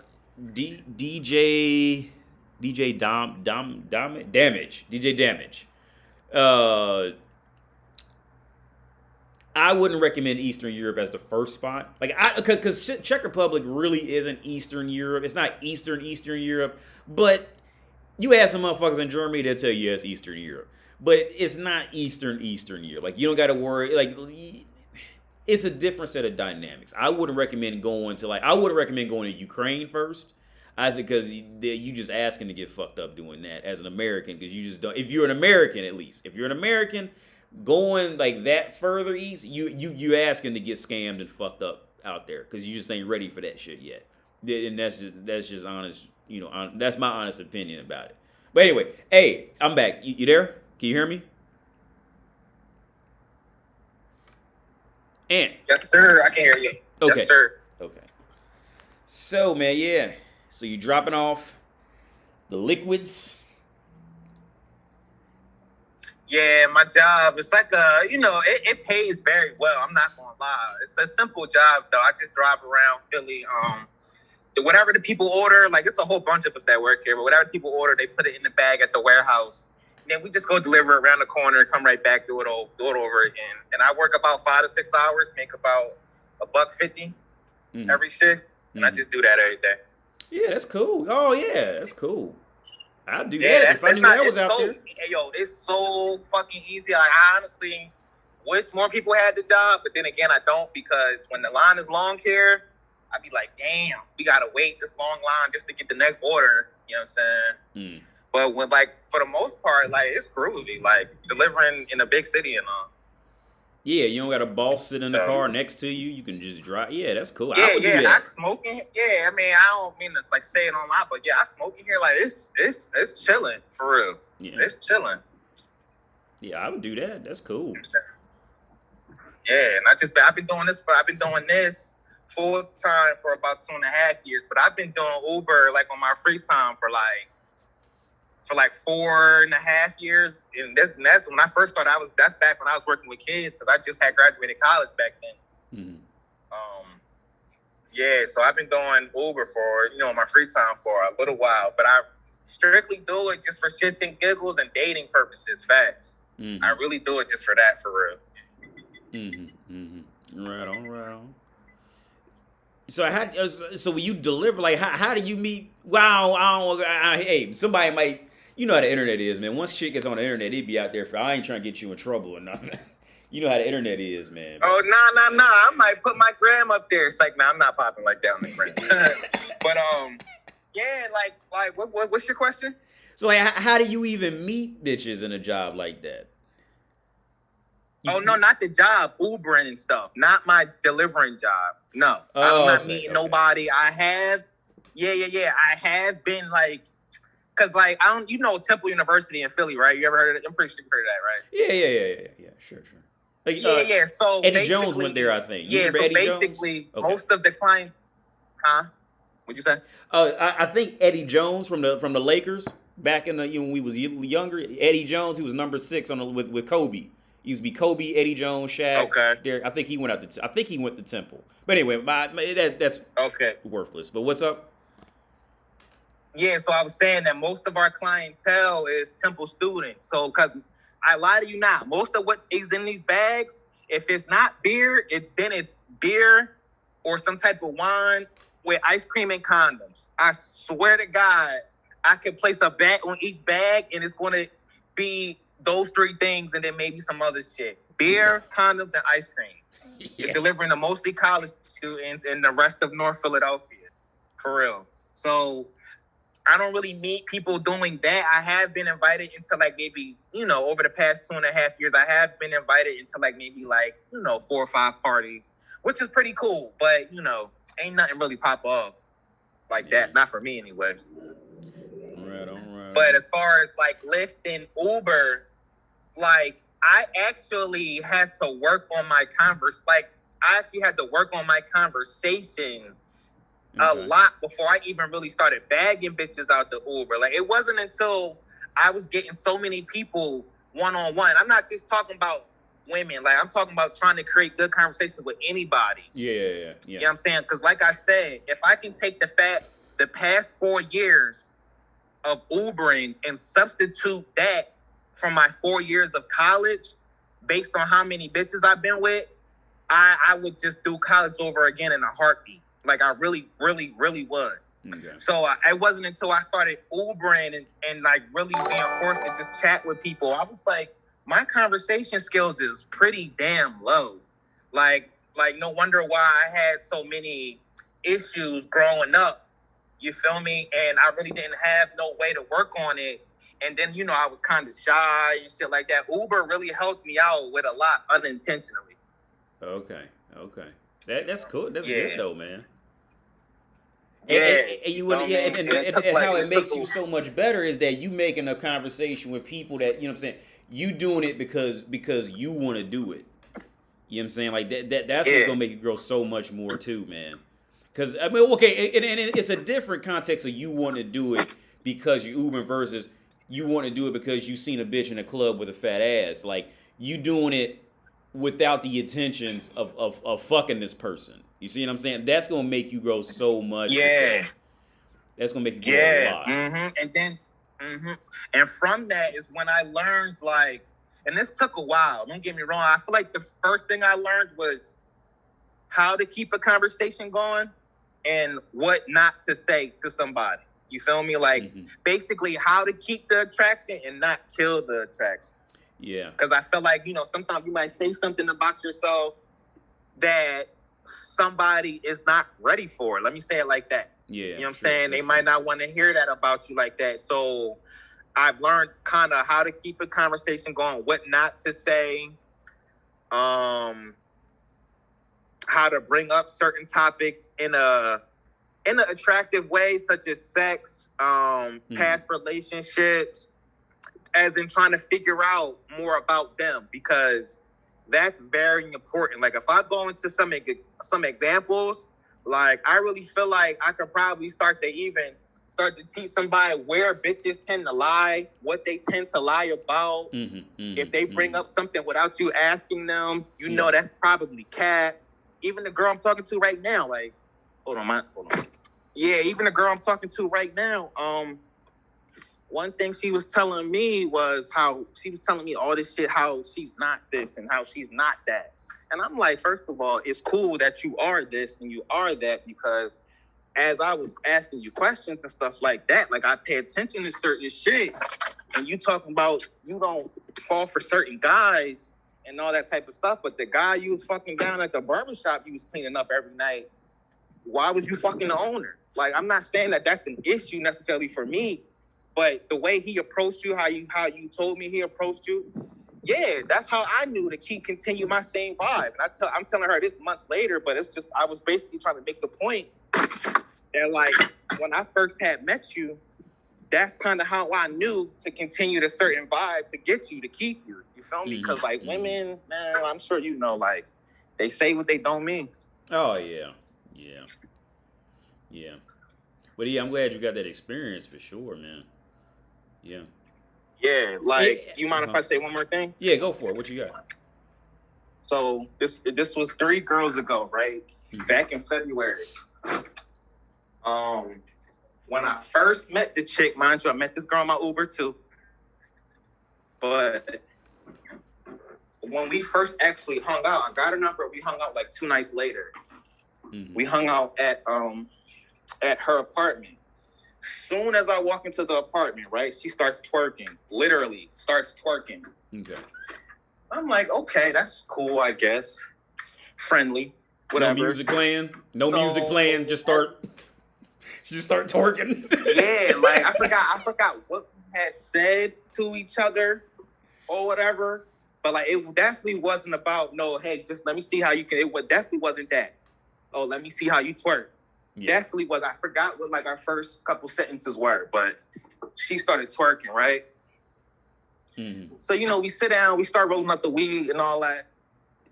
Bust open the bottle. She starts telling me as she's getting more drunk and shit, oh, yeah, I'm in therapy. I'm like, okay, cool to note. I do the therapy. Her therapist told her to basically, you know, get out the city, go see other stuff. So she decides to go to Atlantic City every weekend, which is about an hour, you know, from Philly or whatever. Yeah. And she tells me while she's out there every weekend, she's bringing like this, her friend that's a girl. And she's eating her coochie out. Yeah. All this type of stuff. Yeah. Right. And there's nothing wrong with like, I'm not judging at this point, right? It's like, I'm kind of used to it. But basically, she tells me all this stuff. She tells me like the last guy she dated was a pimp. The guy before that was this guy. She turned him into a nympho. So basically what I'm saying is, okay, you a freak ass bitch. I think all you bring to the table is sex because you started twerking. You telling me that you turning your boyfriends into nymphos. You dated a pimp. I don't know what the fuck that means.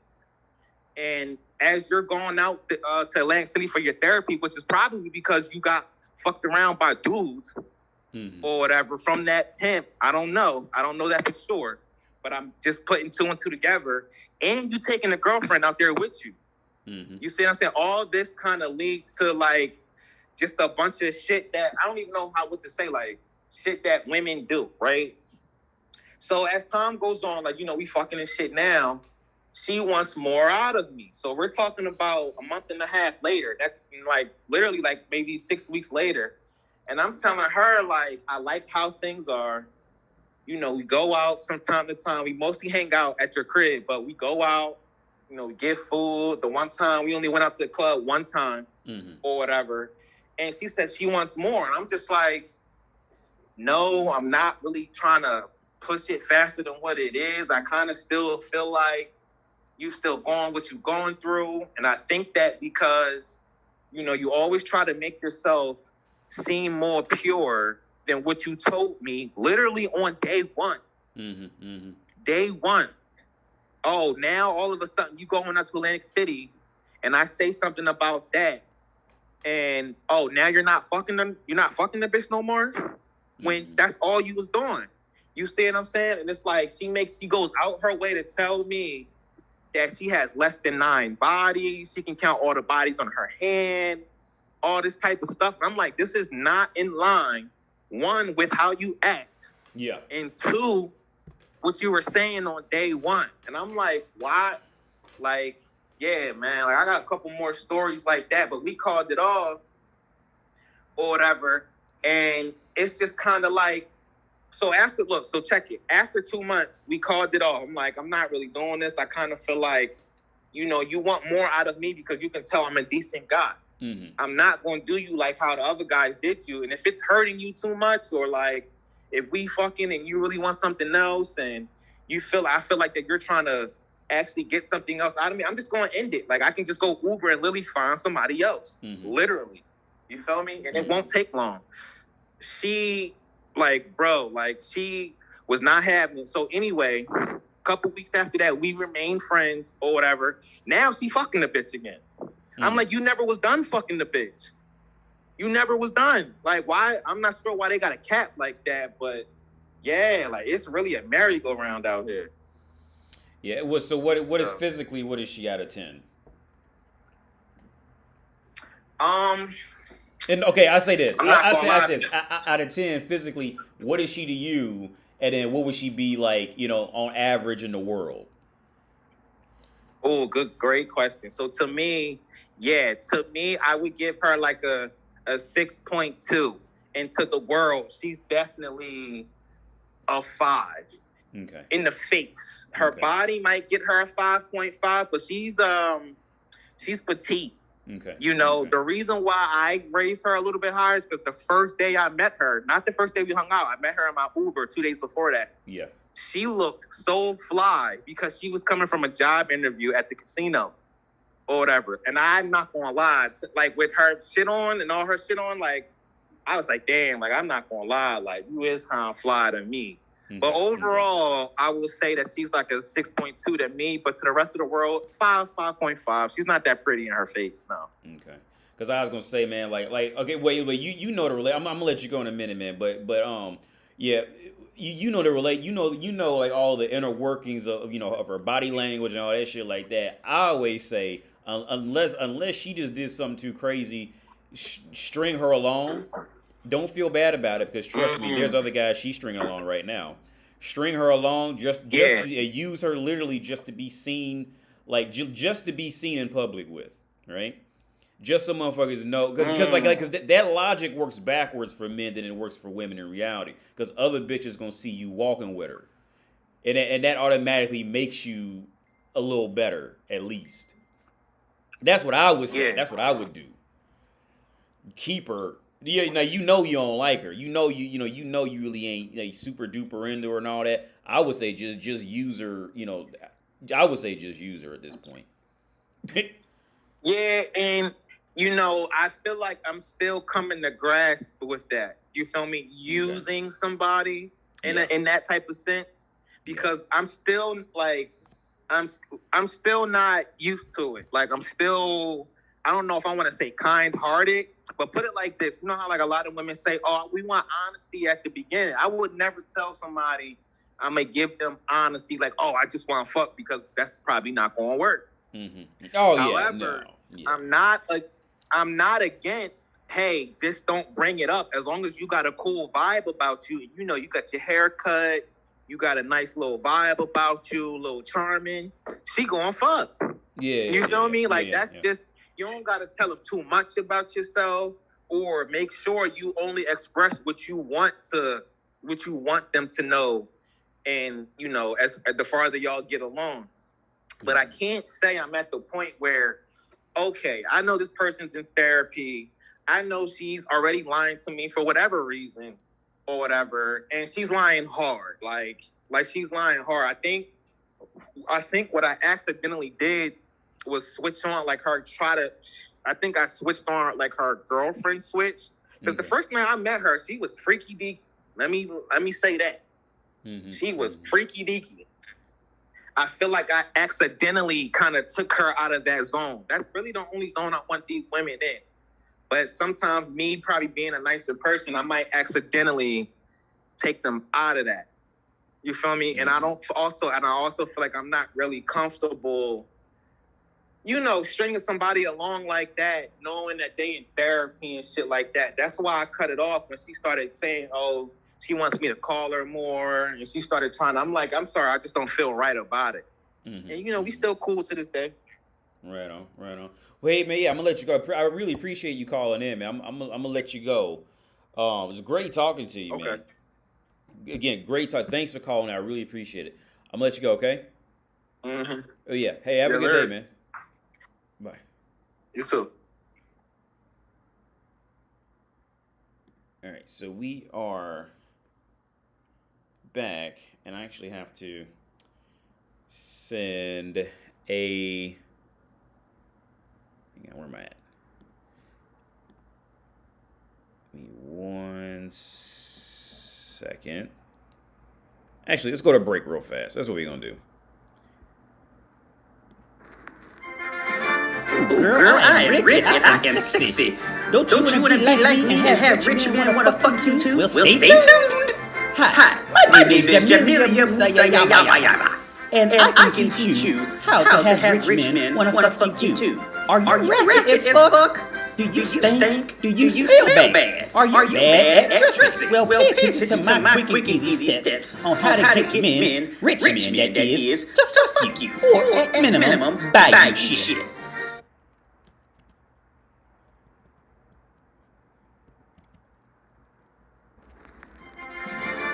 Girl, I am rich and I am sexy. Don't you wanna be like me and have rich men wanna fuck you too? Well, stay tuned.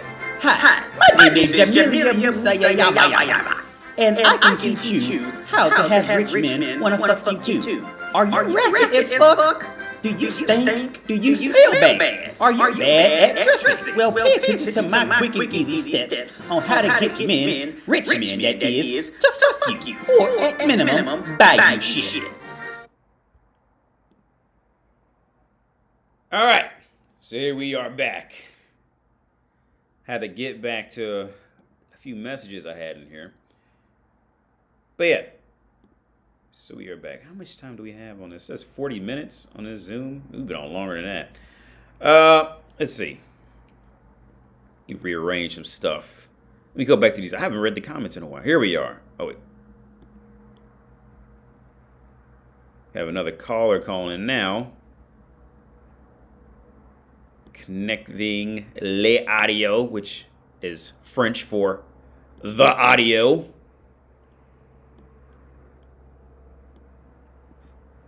Hello. Hello. Hey, how's it going? What's up, AD?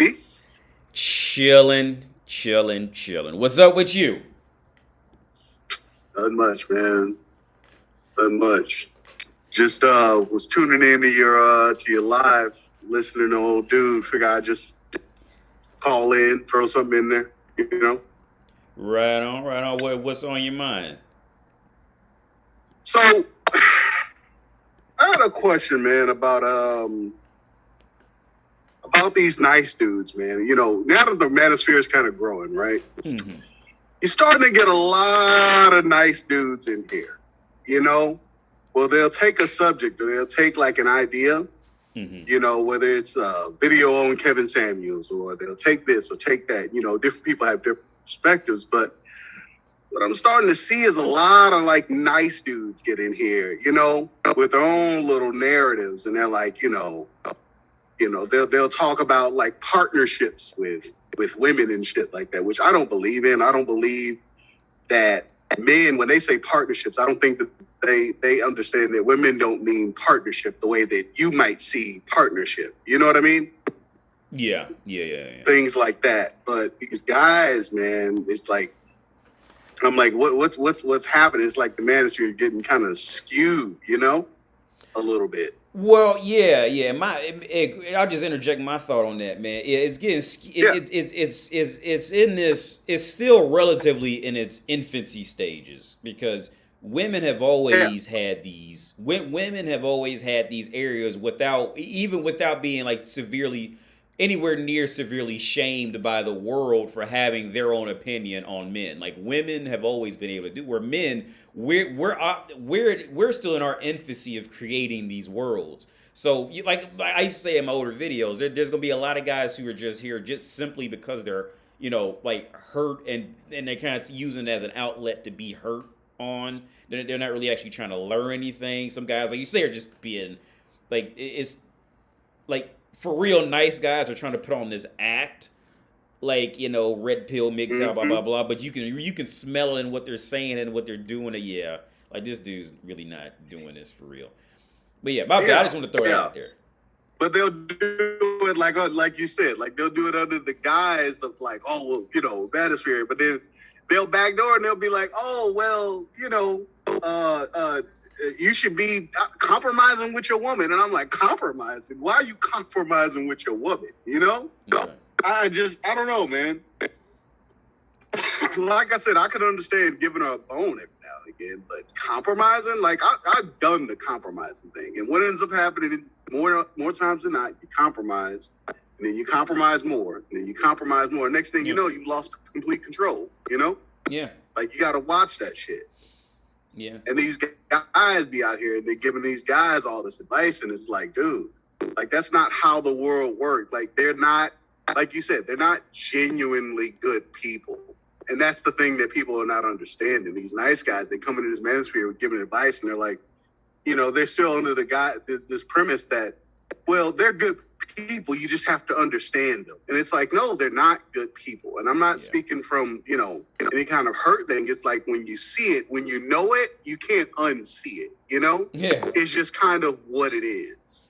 Yeah. You know, say, for example, you talk to a chick and you say, well, like Kevin Samuels or some shit. You'll be like, well, what do you want? Well, she's not talking about the guy. She's talking about, well, I want a dude with 6 figures. But, oh, no, it's not about him having 6 figures. It's like, yeah, but that's the baseline. That's the starting point, and then everything else comes after. Yeah. Depending on, you know, what it is that you want. And that's what you're not acknowledging. You want a 6-figure guy, but then you want him to be nice, or then you want him to cater to you, or then you want this and that, you know? Yeah. But that 6 figures is still up there. Oh yeah, yeah. I don't know. What are your thoughts on that? Well, yeah. Well, okay. With what makes if the guy doesn't fit into 6 figures or six like one of okay. Usually, I always break it down to financial security, physical security, or mental security. Yeah. A guy, depending on that individual woman, she may need either one of those that's like superbly high, or she needs a proper mixture of the three. All women need they need that. They need to feel, they need to get with a guy who they can deem admirable, at least to them. And if he doesn't have that, that guy does not. The other men just simply don't exist to women. They just don't. And that other argument that a lot of young guys who still aren't awake yet, they like, as I would try to fight for this shit too, man. This movie media myth that woman will want to sit down with you and work you up and build you into being, a proper man and all that shit. Like, woman, if you are not proper to her, she is not trying to build you. Unless the only way she'll work at building you up is if like your dad was fucking Bill Gates or some shit like that. You see what I'm saying? Unless she figured there was a safe enough bet that you would actually make it. She's not gonna build you up from nothing. All right. That's just and that was a hard thing for me to understand, for me to get, to be honest. Like, you have to be ready. Then women are far more happy being comfortable waiting at the finish line for all the runners, instead of like running alongside of you in the race, giving you water and to get you to the end of the race. But yeah. Yeah, I watched this video on the way into work this morning, and this chick, and I mean, she was honest with it. She was just like, I'd rather date this one guy who's my ex-boyfriend who already made it. He has his own company and doing this and all this good stuff, and I'd rather go ahead and leave my husband, screw him, even though we just bought a house and all this kind of stuff. I'd rather leave him and go with the other guy because he has the status and he has the money, he has his own company and all this stuff. And she was honest about it, when she was on the phone, when she was on the line. And it's rare you find something like that. But honestly, like I said, I'd rather know who it is that I'm dealing with rather than, having, like most women do. They'll try to, sound like what they think decent human beings, talk like, and kind of, I call it double speak, but they'll kind of skew it to where they sound like a decent person, but really they're talking about the same thing. I just want to do with a lot of money. Yeah. They'll say, I don't know. They'll say, well, I want a high value guy so that way I can be the woman I meet that he wants me to be for him. And it's like, but what you're really saying is you want a high value dude so that way you don't have to work. That's what you're saying. So you're not an actual, feminine woman to begin with. You just want a rich dude, essentially. And I got to thinking about that, and I was like, because I think about this stuff all the time. I've always, since I was a kid, I used to study people. I was always into like psychology and philosophy and all that kind of thing. Okay. And I said to myself, if take any guy, take a random average dude making average money.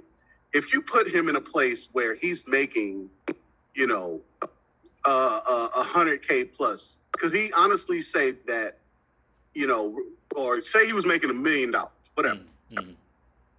And you date some chick, and she knows who you are. She knows you're a millionaire or whatever. Could you take that, and could you be okay with that? Like, can you be okay with the fact that this woman wants you because you're making that amount of money? Like, I date women all the time that's they're when I go on dates and stuff like that, they always talk about do you make 6 figures and this and that and this and that and this and that, because they have a lifestyle they're trying to maintain. And of course, me, yeah, I make six figures, whatever. But that doesn't define me. You know what I mean? Yeah, sure. Like, sure, I don't sure. let that kind of shit define who I am. Yeah. So as soon as they ask me some shit like that, that automatically turns me off. Like, okay, I know you're trash. Like, you're over there, you know? Mm-hmm. But take some guy who never had anything. Could you live that way and say, okay, because I have this, I'm allotted this kind of woman? Like, I don't know. That wouldn't sit right with me. You know? What do you think? I think, well, okay, I think that every guy is going to be different. And this kind of fits, okay, this can kind of fit into my scenario being over here as a black dude, right? So, yeah. So as a black dude over here, and more specifically as an African American, because that American adds that extra sense of exoticness, and because you're American, right? To these motherfuckers, like a lot of sometimes they'll try to claim they don't like Americans because America, McDonald's, and healthcare system, blah blah. But motherfuckers like bitches will give you a special seat because you American, right? But okay, so where I was going with that is this. I think every guy's gonna be a little different. Now, I got tired of being picked because I was the African American dude, right? And that was it. No other. Not only African American, the token American at that. Yeah. Yeah. That now on the other hand, there's some black dudes that had YouTube channels before I ever left. I would watch them, and they can get off to it for years, and they never got, well, at least they never talked about it, about getting tired of being that guy who's pretty much wanted just because he's a black American. That's pretty much it. That's the only driving force in it. So I think it may be a similar thing with the money thing, like a guy who's, because back in the U.S. we're nothing special, like, and maybe now with the whole push of young girls trying to make their parents mad and put on Instagram and all that, it might have blew up a little bit, but for the most part, like the different races in America, we're nothing real special to them, over there, like over here. So, I just think every guy's gonna be different when they approach the world in these areas where they could be picked simply because of something that was, that's not really them on the inside. If that makes sense. I'm getting tired. It's only 9:30, but I woke up super early this morning. So what do you think? If that made any sense, what do you think? I don't know. I guess what I'm kind of taking from it is, like you were saying, some things might be seen as beta, but then certain things, it may not be seen as beta. Depends on the guy. It's like there's a difference between, I don't know, what that person may perceive, or, it just might be something you do, like if your thing is taking chicks on the first dates to, pay for, $100 steaks each, and that's just what you do, then that's just what you do. Yeah. You know what I mean? That it doesn't, maybe it has nothing to do with her. It's just who you are as a person. So I guess that would make sense. That's kind of what I'm taking from that. Yeah, that's cool. Yeah. But no, I don't know. I was just thinking about that, man, and just wanted to throw that at you and see what you thought about this whole nice guy situation, this whole manosphere thing. Like you said, it's growing for sure, and I think, we need to definitely focus, because women, they're never going to have a problem focusing on themselves. Yeah. They've never had a problem with that in history, but guys, we need to start, we need to create a culture where we're focusing on ourselves. We need to be focusing on our boys. We need to be focusing on our future and where we're headed, Yeah. Now I will say this about the nice guy thing. I will say this, man.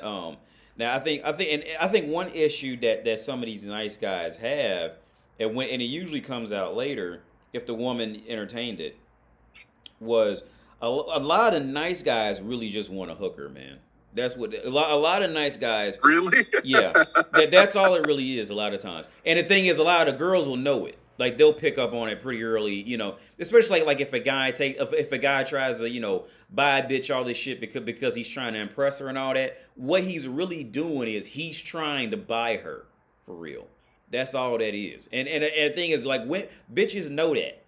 And some bitches ain't trying to be bought like that. A lot of bitches ain't okay. They're trying to buy bitches in the same sense of like of a red light district where you just walk up like a brothel here in Prague. You just walk up to a bitch and ask her if she free, go fuck her. Like some bitches don't like to be bought that directly for whatever reason. Some bitches just don't like it. Other bitches, they don't like it because they don't know who might see it. Or, you know, or what she don't know what her friends might think if they found out she was bought that directly. So they'll run off for whatever reason. But the thing is, with a lot of nice guys, they're looking to buy a woman and own her sexually. And here's the thing. Not every woman can mechanically weaponize her vagina to actually get fucked.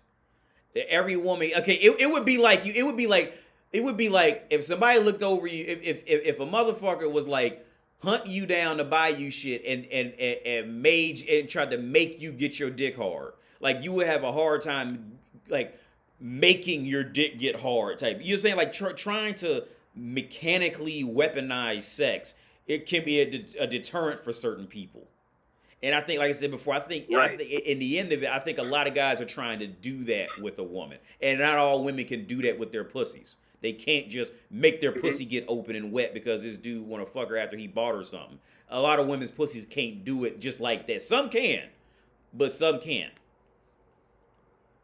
So then the reality of this scenario goes, the reality is the woman will fuck around and reject the dude, right? But how the guy's gonna see it is she doesn't like me. Now, what the reality of what happens is sometimes is that woman's vagina, she can't just open up her vagina for you because she owes you pussy. So in her mind, she has now let you down because she can't do it, and she's really mad at herself because she can't please you when you wanted it. But in reality, the guy probably fucked up, you know, because he's trying to mechanically make her physically do it, but she can't do it. So now she feels bad about it. But it comes off to the guy that, oh, well, she doesn't like me. And you're just so much loss in the communication and sometimes. I'm not saying every case is like that, but I'm sure that a lot of cases do end up like that. What do you think about that? That whole rant. No, I mean, I'm with you, man. Roland Tomasi, I was just, as you were talking about that, I was comparing it to some Roland Tomasi had said. It was like, you know, there's a difference between, and I've actually used this in argument before I've even heard it, but I was like, you know, there's a difference between a woman, you know, liking you for what it is you do versus genuinely like fucking with you. You know what I mean? And when you dealt with that kind of woman in that space, like you got her like how you really want to have her, like you'll know that. You'll know it for real. You know what I mean?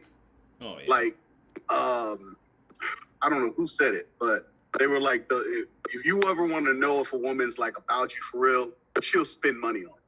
Oh, because yeah. that's so like outside of her nature, you know what I mean?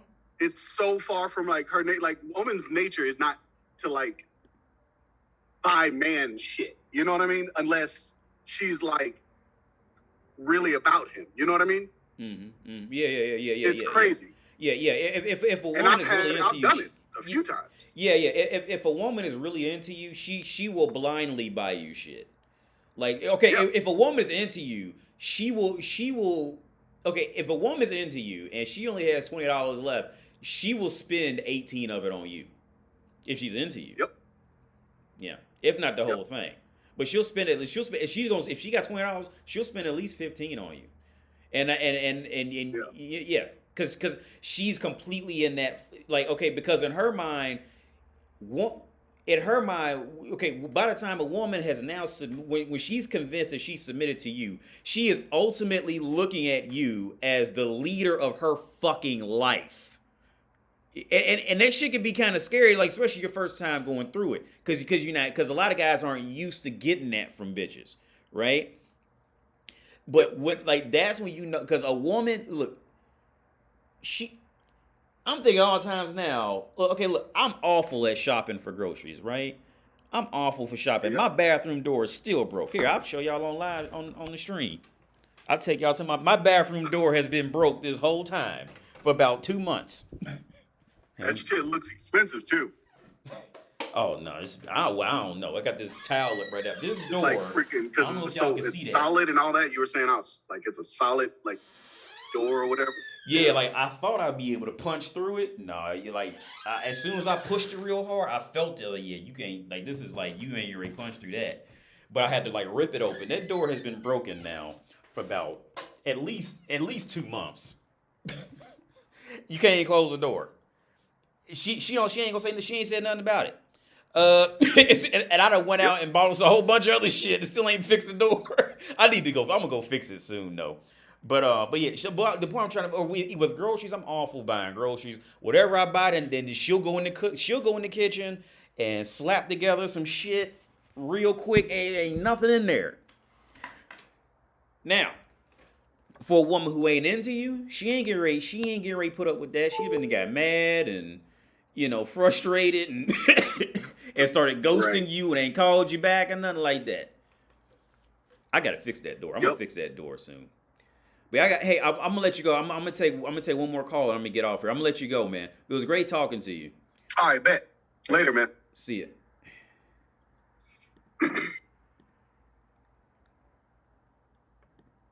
Hello, MGTOW Wolf. Hello. It says okay. I don't see for MGTOW Wolf. I don't see a speaker up on you in here. So maybe I have no idea how it looks on your end. Maybe you got to connect the headset or something. I have no idea how this works on your end, man. Because I see it says the video options available, but I don't see a microphone. Is it something I'm doing maybe? Hey, thanks, Snidefeld. I meant to thank you for the other donation. I was in that. I was in that call. So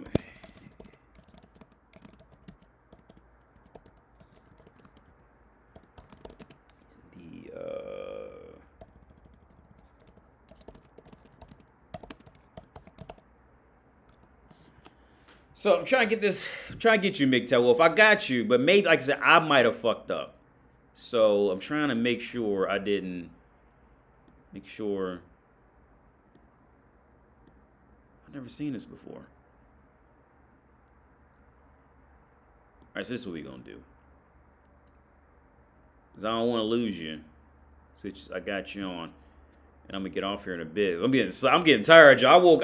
I've been waking up soon. Baby, that's me. That's this first sign of me getting older, man. I'm waking up early as fuck now. I used to sleep till 11, 12, 1 o'clock in the afternoon. Now I be waking up I wake up at 6, 7 in the morning and just can't go back to sleep.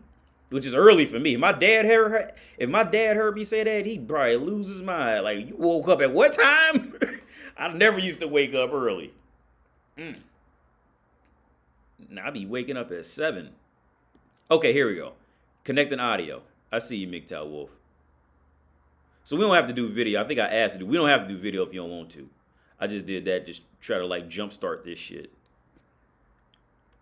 Hey, thanks, Snidefeather. Let me see. AD, when you make Darcy Stacy, I will laugh so hard my stomach was hurting. Word. Oh, it's not. Yeah. I'm gonna post the last. I post the last stream tonight, man. Hello. It says I seen connecting audio, MGTOW Wolf, but I didn't see. It's like it's still. Well, I tell you what. You could just hang up and call back, MGTOW Wolf. Try that. Oh wait, now I see MGTOW Wolf is connecting audio and can't hear you yet. If I knew what to do, I'd tell you what to do, man. I have no idea what it looks like on your end. I know what it looks like on my end, though. Okay, here we go. It says did not connect audio.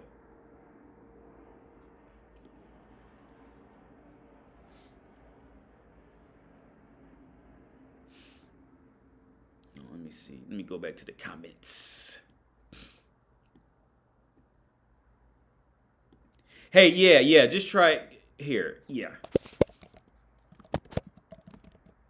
Hey, MGTOW Wolf, I'm gonna make one more link and I'm gonna send it to you directly because I'm running out. I had 10 minutes left on this Zoom meeting anyway. So here, I only got 10 minutes left on that MGTOW Wolf. So it's probably a delay, but MGTOW Wolf, I'm gonna send you I'm gonna send you a link. Oh shit, wait a minute. This is how we do. I'm gonna send it to you directly.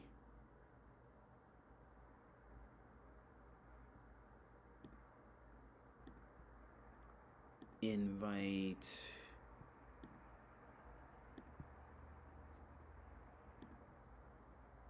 Let's see.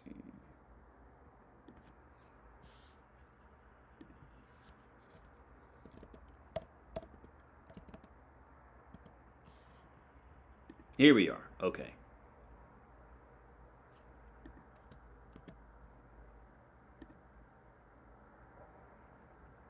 Okay. So now keep an eye out for the window. Let me get back to these comments.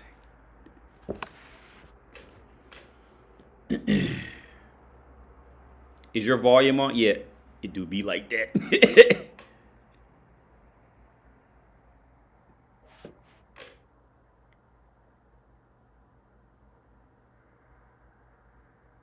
Hey, easy peasy, sub AD. Me and my ex broke up not too long ago, and there's still some residual feelings. How do I get over her? What's the most effective way? Fuck other bitches. Fuck other bitches. Just keep fucking other bitches. Just keep getting involved. Keep getting involved with. Just keep getting involved with and fucking hanging out. Fucking getting involved with other bitches. That's how you get over it. It's just gonna take time. It's gonna take time.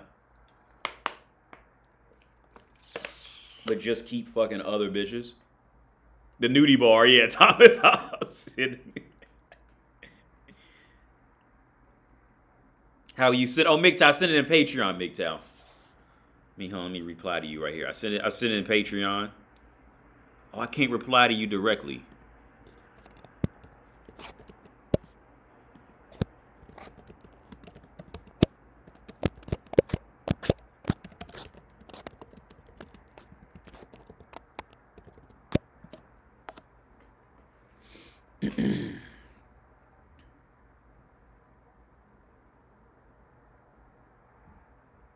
As to your credit score, oh, bitches don't like that. That's numbers. If it's numbers and they might, if it's numbers that could possibly hurt her, she ain't gonna like that.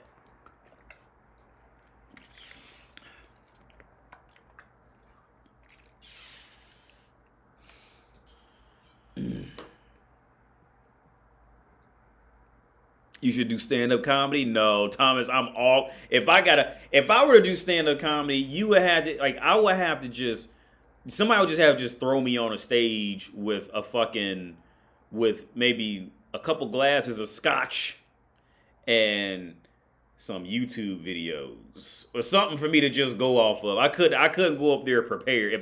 I can't do that prepared shit, man. I couldn't use a script at all. That shit would fail horribly. I was telling my girl about that. Like comedians, I was listening to Eddie Murphy was talking about how he was bombing, early in his career. He would just bomb. Like, that's gotta be, to be a comedian, like, yo, that's gotta be fucking difficult, man. Like, to tell jokes. Cause really think about being a comedian, like, to go on stage and tell a joke.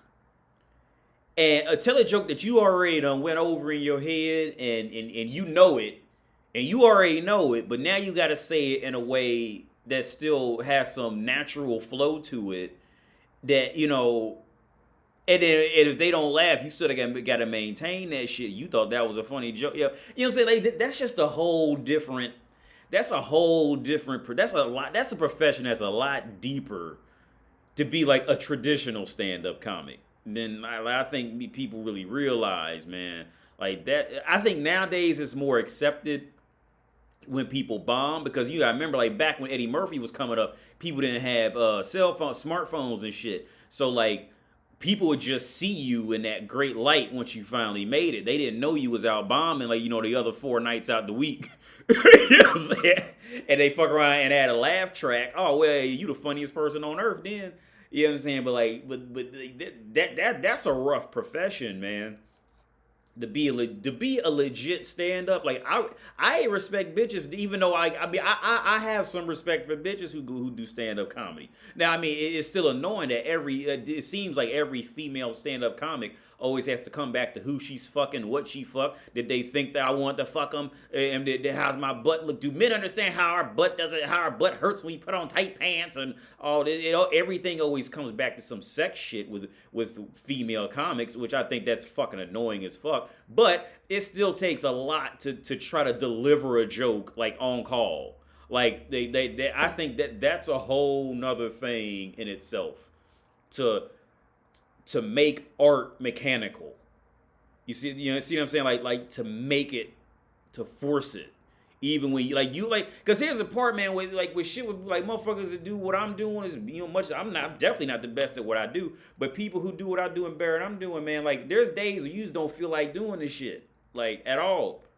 And motherfuckers be wanting to hear from you. They be wanting to see, you know what I'm saying? They been looking forward to hear from you and all that shit. You just don't. Now, as a legit comedian, that's a whole different level, because now got to tell you know what I'm saying, you had a date set up for like Friday at 8 to be at, you know, the Funny Bone, and you went through all this shit like all week, and now you supposed to go on stage and be funny. Like sometimes like you just not gonna be on that shit, man. Like for real, you just not gonna be on it. What's a VA calling me? Military calling me. Somebody in San Antonio. What's this?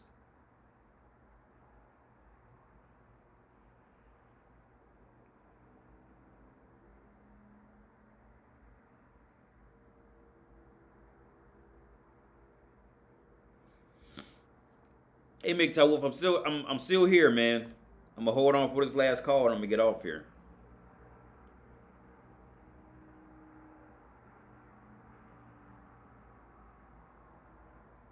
Oh, that's some stupid shit. But yeah, stand-up comic, man, that's rough. I mean, I would try it. I'd do it. I just couldn't use a script. Just throw me up there raw. Like legit raw, like Eddie Murphy raw. I mean, that motherfucker, he still had Eddie Murphy still had a fucking, you know, a script he was going off of somewhere. You gotta throw me up there with no script and just a fucking microphone. And let me just let her rip. Just go and see what happens.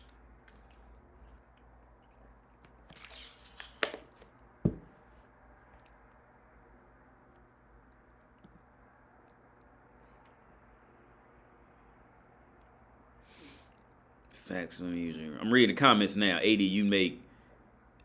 could make good skits, probably. Word up. Hey, CC, I'm gonna get off here in a minute. Comedians gotta know how to take rejection. Oh well, yeah, for sure, man. Yeah. I don't think that's not my thing with being a comedian. NL, my thing with being a comedian is not the rejection part. My thing would be like I said, I just couldn't. Okay, my thing is, and I went on this story a while back. I'm gonna go, if you want to call back, MGTOW Wolf, I'm gonna get out of here. But my thing is, okay, I noticed this back about myself back in college. Was in college, I never used to study for tests. I never studied. And I used to get like, you know, B's and C's. In America, a B or a C is like, I think over in Europe, it's like a 2 or a 3. Wait, A is 1. Yeah, like a 2 or a 3. And a teacher said, you know, if you studied, you'd be a straight A student. If you prepared, you'd be a straight A student in college, right? And I went off and studied, and I completely bombed the next test, like just out of performance wise. Like, cause I don't do well if I have to prepare. Like, if I feel like somebody's watching me, like in the sense of like getting a result, or I gotta be prepared for something, like I'm going to bomb it. Like I'm going to I have to approach it on my own complete terms, kind of thing. Like if I have to weaponize it, it's gonna bomb. It's gonna fuck up.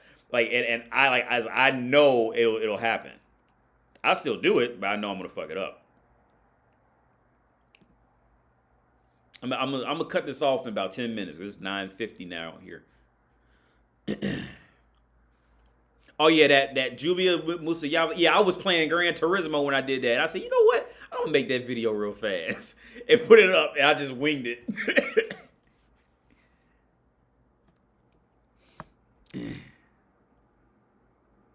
I think you do excellent drunk comedy.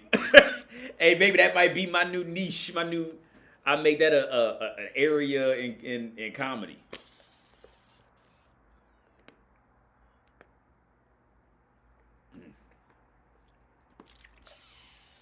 Drinking this H2O. I came by to drop a like. Can't stay all day. Black Label expect my. I wish I had seen that earlier, man. Well, thanks a lot for the like. I appreciate it. Your video on a news article completely changed my perspective on reading any article or book. Crazy how they manipulate language to get their underlying point across. Neo Morpheus, yeah, man. Oh yeah. How society will do it. Like women will never watch how they just phrase it. If a woman was at fault for it, she was pushed, or she had a bad background, and she was bullied. You know, woman. If you read any story about where a woman did anything wrong, where a woman did anything wrong, it's never the woman as an individual who did something wrong. It was always something else now when a man does something wrong, it was that man. All right, flat out. There's no excuse for it. I think every now and then they were trying to start the whole, oh, well, look at his upbringing and blah, blah, blah. Every now and then you'll kind of get that. But for the most part, no. The man's evil. It's the little parts of it. And the video on Patreon where I went in on how that, I think her name was Kelly Coffey.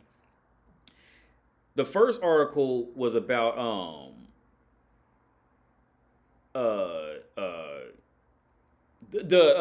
what's that? The Disneyland dude. The girl walked up and groped the Disneyland dude on the chest, and the bitch just laughed at it. He was telling her to leave, get away from me, and she was just laughing, trying to go back and touch him again. Now, like I said earlier, like I said in that video, imagine what that had been if that had been a man doing that to a woman, and he was laughing it off and caught on camera doing that. They would whip back and dug up everything on him and just threw his name in the dirt. He's awful, terrible, blah, blah, blah. And in the middle of doing that, I stumbled on Kelly Coffey's her article of that exact scenario. A man did that to a woman. Kelly Coffey ran his name in the dirt. He was terrible.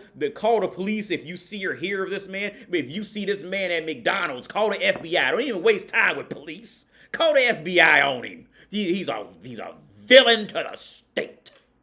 That's how they would have done it. That's how bitches do. See, that the only time bitches will team up is okay, and I want y'all to hear this.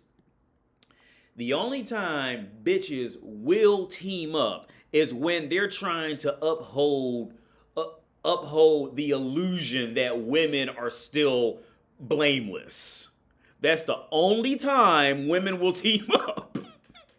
All right, they'll fully team up together. That's the only time, is when they're still trying to uphold that woman is blameless in anything. That's the only time. The only time. Anything else? Oh, and they'll, undercut each other. Invalid meeting ID. Yo, hold on. Let me. Did I? Okay, let me. Where we at? Because I was just getting ready to get off here. I'm sorry here. I probably sent the old. Yeah, that was the old one. So that's my bad. I sent the the old one. Sometimes that's another issue I got with Mac, man. With that copy paste shit. Sometimes it'll keep like old shit. I'll copy something new, but it won't replace the old one. So there we go, MGTOW Wolf. My bad. That's my bad. For real. I fucked that up. You said that a while ago. Hope you still here.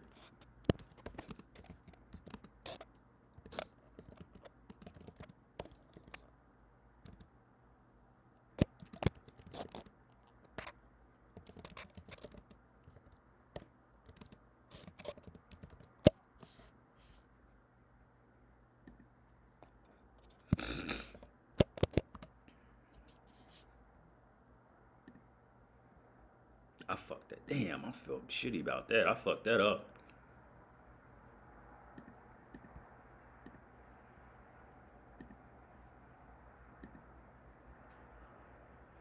Okay, so here we are. We trying again. I got you. Hey, Chip, I'm gonna get you next time, man, cause I'm getting fucking tired. I know I'm gonna be exhausted. I'm tired now. So Chill Pill, if you watching, I'll get you next time, man, for sure. I remember you, Chill Pill. I remember you called in last time about the language situation. So as MGTOW Wolf say, it says connecting audio.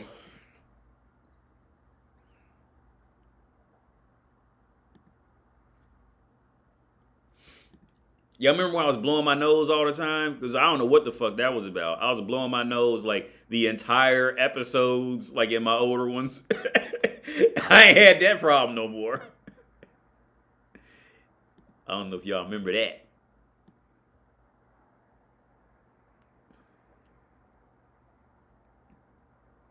I remember I'd be blowing my nose. Any advice for 5'2" balding guy?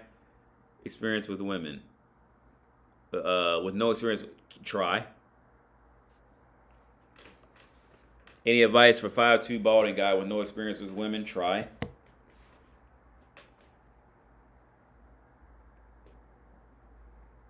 That's good. I mean, that's the brutal way of saying it. But the advice I got for you, man, don't worry about yourself being 5'2". All right, don't worry about that. Don't even let that shit be. There we are. Okay, I guess I better mute the YouTube thing. Hey. How's it going? Finally, my bad. I sent the wrong fucking Zoom link. My bad. Yeah, and then after that, I had to click on join audio, and I had to click on data, Wi-Fi data, to make it work. Sorry about that. My mistake. So. Yeah. So how you doing, 80? I'm good, man. I'm good. How about you? Good. I prepared some stuff, like I told you. Hopefully, the audience is going to enjoy. Word up. Yeah. So yeah, go ahead and let us know what's on your mind. Yeah, I have a top 5 list of some of my favorite MGTOW or red pill expressions. They're not necessarily in my favorite order, except number 1 is my favorite. So, okay, you guys want to hear them? Of course. All right, number 5. Yeah. She's not yours. It's just your turn. Mm-hmm. Agreed. Yeah, so this one is it's almost black-pilled, I'd say, but it's so true, though. So I like this one. Number 4, don't let a woman change you, for she will create something she hates. Oh, yep. Yep. Number 3, women are born, men are made. Yep. Agreed. Number 2, this is something I've said to my girlfriend, one of my ex-girlfriends before. The door doesn't lock from the inside, bitch. The door doesn't lock from the inside. Tell me that I don't get it. Probably because I'm probably tired. It means she can. Oh, if you got a girlfriend, she can leave anytime she wants. I see. She can get the fuck out when she. Yeah. And the number 1, my favorite expression is "bitch's bitch," and the crazy train has no brakes. Yeah. Where'd you get that from? Am I allowed to mention other creator names on your stream before I say anything? Yeah, just as long as we're not like bashing them or anything like that. Yeah, go for it. No.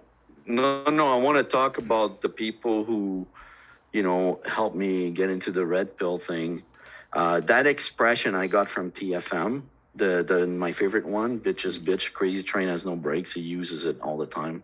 Okay. I don't know if he's the creator of it, but I really enjoy that one. I think it's a good one. Right on. And I wanted to talk about, there's one thing I learned when I got into the red pill, And that really shocked me. Like one of the things, I don't know if the listeners will connect with this. You know, you learn. I read the Tomasi, what's the book there, the popular book, not the critical thinker, the something man, the rational male. Yeah, the rational male. That's right. So that was sort of my first insight in the whole thing. And the one thing, you know, there's a lot of stuff in there that's more like PUA stuff, pickup artists, like spinning plates and all that crap. But there's so much good stuff otherwise. And one of the things that really shocked me, I hadn't realized as a man prior to that, was that when you do things for women, you're not like putting things in the bank. Mm-hmm. It's not like putting money in the bank. You will never get anything back from them. Like you're just wasting your resources. Mm-hmm. Mm-hmm. Oh yeah. Okay. The only thing I'd add in, because another caller, we got on a topic about this, kind of a similar topic. Okay. Yeah. Guys should never expect like repayment. Pretty much what you said. Now, if a woman does repay you, it's because she's made it up in her head to do it. It has nothing to do with with repaying you back because she's a good person and she has to pay you back. It's because whatever logic she's created in her head, now she's gonna do it. If that makes sense. Yeah, absolutely. Your insight in female psychology is always extraordinarily good. So this is the thing that really kind of shocked me at first, and then I went through, you know, all the phases, the bargaining phase, the red pill range, the valley of suicide, and all that shit. Mm-hmm. So, and I'm striving to try to become a self-actualized man, which I've been much happier since I've been. I don't know if I've reached that point yet, but I'm trying to. And finally to finish, I wanted to. Well, this is something you kind of done before, but this is one thing that pisses me off is always hearing like the future is female. Like you heard that expression before, right? Yeah. Yeah. This fucking pisses me off because the future is not, will not, and has never been female. Females don't do the fucking important jobs, man. They don't do the hard labor jobs. They don't do the dirty jobs. The world goes around because men fucking get up at 4 a.m. every day to do their fucking jobs, whether they like it or not. Yeah. And I know guys that work seven days a week, man. They work every fucking day. And it's just frustrating to see how fucking we're treated in the media and movies and fucking, you know, women in general. There's no respect. There's no gratitude. There's no, so it's, the thing, I'm glad I found you though, because I got to tell you, before I found you, my outlook on women was very negative and black-pilled. And you kind of taught me to just laugh about it. You're the one that said, it's not their fault. They're funny. Women are just funny, right? You say that all the time. Yeah. And it really realigned my philosophy. Now, I don't have any, how could I call it? Not hatred, but resentment. I don't feel any more resentment towards females anymore. So thank you for that. I appreciate that. Yeah, hey, thank you for for the kind words, man. But yeah, with the future is female, like when it comes to that shit, man, I would be the first person out there marching for actual gender equality. If you know where a gender equality march is and I can get to, I'd be the first one out there marching all day. Better yet, and I am very vocal about this in a room full of bitches. If men are oppressing women so bad, like you said, men get up and work all hours a day, blah blah blah. We do the dangerous jobs, dirty jobs. I wish that every statistic of what jobs are taking, all the pay, I genuinely wish we should flip all that. So the NFL should now be all women. Plumbers should be majority women. Electricians should be majority women. Construction workers, what you call the motherfuckers work on the streets, they should all of that change, all of that over. If women were in charge of electricity, of all, look, we would have no. It would take, I'd say, at maximum 6 months before there would be no more drinkable running water again. Electricity be done in about a month and a half. Nobody would have electricity anymore. Everyone would live off batteries until the batteries ran out. And then there would be no more cell phones. Women think they want this shit. They don't want it. They don't want it. No, I love it when you say, I wish women all had like $21 million tomorrow, and then we'd see that, they'd be fucked up. It's so true. It's so true. Yeah, I thought of doing if we could do like a social experiment, that would be hilarious. Is if we could take like a supermodel and drop her off into a small village, a small town, where all the men are in on it, not the women though. And none of the men will compliment her or tell her she's cute, or if she asked a man, he'd be like, yeah, all right, you're okay, and I bet she would fucking go batshit crazy within fucking a few days. That'd be hilarious. Yeah, and this is, I went on the video a while back about, this is just my own, I hope this makes sense, 'cause I'm like fucking nearly fall out and go to sleep. But in this theory that I came up with, I wish that like there was an island that existed where whatever you dreamed of, you would have it, right? But the only catch was you couldn't tell anybody about it. Oh yeah. You couldn't tell. Women would have no use for it. Women would go there. They might live a little dream, once, maybe twice. Yeah. And after that, she would, because she can't show it off to her friends. You can't. Yeah. You can't put it on Instagram. You can't put it on Snapchat. You cannot communicate anything about this island to anybody else on the planet. And women would. Yeah, I remember that. It's fucking brilliant. It's just brilliant. Yeah. So true. Sorry, didn't mean to interrupt you. Oh no, go ahead. You good? Go ahead. The last thing I wanted to talk about is the new TV show. Someone mentioned it in the chat.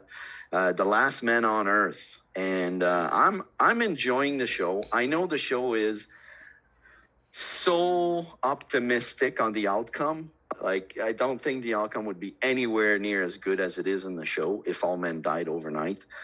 But the thing I like about the show is that for once, we have a show that shows the value of men instead of just fucking destroying them. So I'm enjoying that. The comic is better, I think. It's better written for some reason.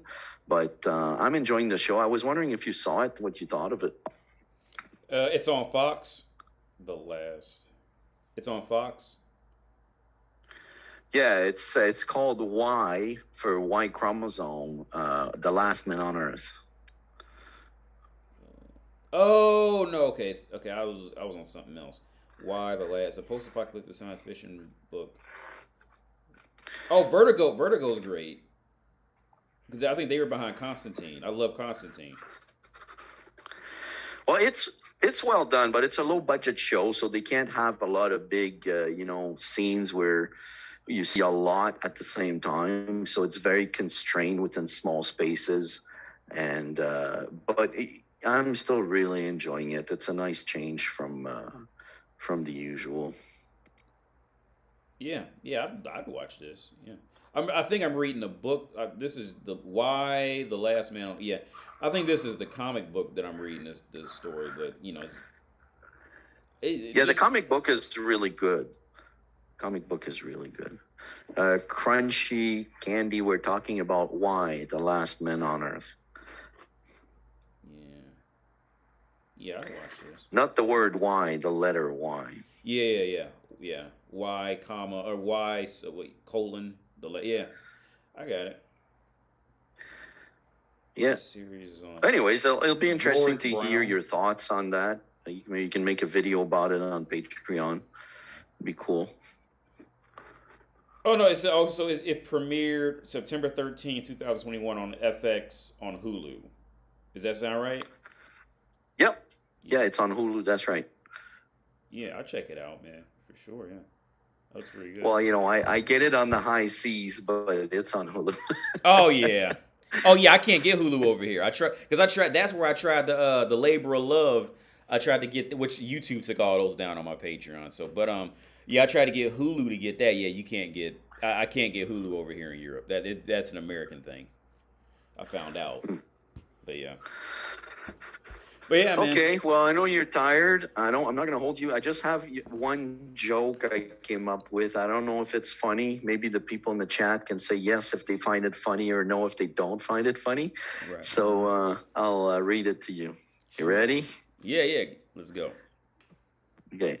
I say, show me a woman who isn't completely nuts, batshit crazy, and certifiably insane, and I will show you a transgender. That's exactly where I was going. Yeah, a tranny. Yeah.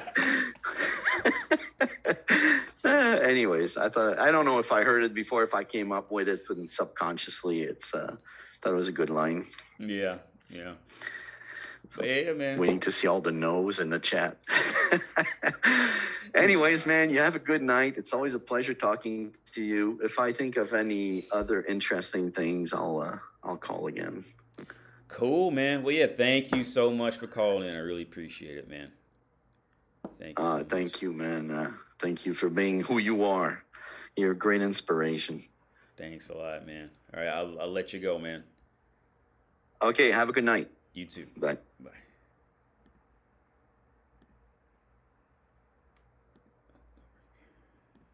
Okay, so here we are. Get ready to get out of here. Let me hit up the comment section one more time. And call it a wrap. That's the thing. When I get tired, or if I'm like casually drinking, like my girl, she says she can never tell if I'm like, like when I'm just like casually drink, like the few times, like, cause I don't even drink anymore unless I'm doing a live stream. And now I'm just kind of like slowing down drinking and live stream. I'm gonna start slowing that down too. The only time I'd ever drink is when I would, go out to go hang out with some of her friends or something from work or doing this. And now I'm just like, look, I'm just starting to slow down. I want to slow down drinking even at home now. But, oh yeah, it's a good joke, MGTOW Wolf. Yeah. So let me hit up to see what these. Oh, somebody commented about my bathroom door. My bathroom, BAFRUM, my bathroom door. They was like they donated too much money on Patreon to have a Rogan door. Hey, here's the thing, man. The door is only $40 from the store. I just don't like. Yo, I was on the phone with my girl earlier today about this. I'm gonna get off here in a minute, but the view from my place is beautiful. But the thing is, like, getting anywhere in the city and shit, like, there's two like Lowe's. For those of you in America, like Lowe's, Home Depot, is two of those, like, house appliance, not appliance, but like, hardware stores. Yeah, that's it, hardware stores. There's two hardware stores out here that I know of in this area. It's called Obi and Hornbach. Now, Hornbach is better in my opinion, but Hornbach is literally like 2 miles that way. And it takes longer to get there than it takes to get to Obi, which is about 6 miles, I think, that way. Because the way this is one of those fucked up highways, where it's got so many loops. To go to the one that's like as the crow flies. I don't know if you guys know that saying, as the crow flies, which like the straight, it's much closer. But to catch the road, you got to go all the way up this other highway, make a legal U-turn, and cut back, and then go that way. It ends up taking you like, almost twice as long to get there. But Hornbach has the doors. I already looked at the doors. I'm not sure if the door could fit in my car. I ain't even check it out yet. I should have measured it. I ain't even measured the shit. But yeah, the door, it's only $40. Like, it's like 1,000 crowns, like $40. I just keep because I just don't. I don't. It's not a big deal for me. It's a big deal for her because she still don't like to poop around me. So if I fuck around and come through the front door and she got a whole door closed. I know she's mad about that. But I need to just go buy that shit, man. I'm gonna go buy that door. It's only $40. It's hard for me to read the comments. This is how I know I'm getting tired, because it starts to get hard for me to read. Hey, Sniper, thanks a lot. When you think and make next live stream? This time next week. I'm going to try to shoot for every Thursdays. And like I said, with this video game thing, I'm going to try to I'm going to try to shoot for that maybe every Monday and Wednesday. I want to do the video game thing like 2 times a week, and then do the live stream, just like one big live stream, like, you know, every Thursday or Friday, and, you know, make the videos too. But yeah, next live stream should be next, unless something happens, you know, this same time next Thursday, but around 7, 8 o'clock at night my time. It's getting too hard for me to read. That's how I know I'm getting tired, because I can't read. Like, I can't read the white letters on this comment page. I've seen it. Drop Dead Gorgeous Girl got a face scar from an accident, and she got a huge dose of reality.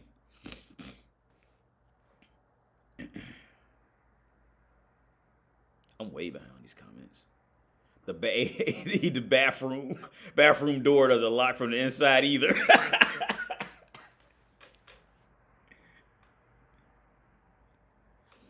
These 6 figures getting an issue. Women are my problem now that I'm successful. I want a real woman that's gonna hold me down and rock with me. Yeah, and G4, yeah, and the hard part is, man, you don't know if she's gonna hold you down just because, like, because some women, they'll put on a great act. All right. Well, most of them will. When it's, you know, especially when they figure out they found a man who can afford to take care of them. They'll do whatever they gotta do to get in that door.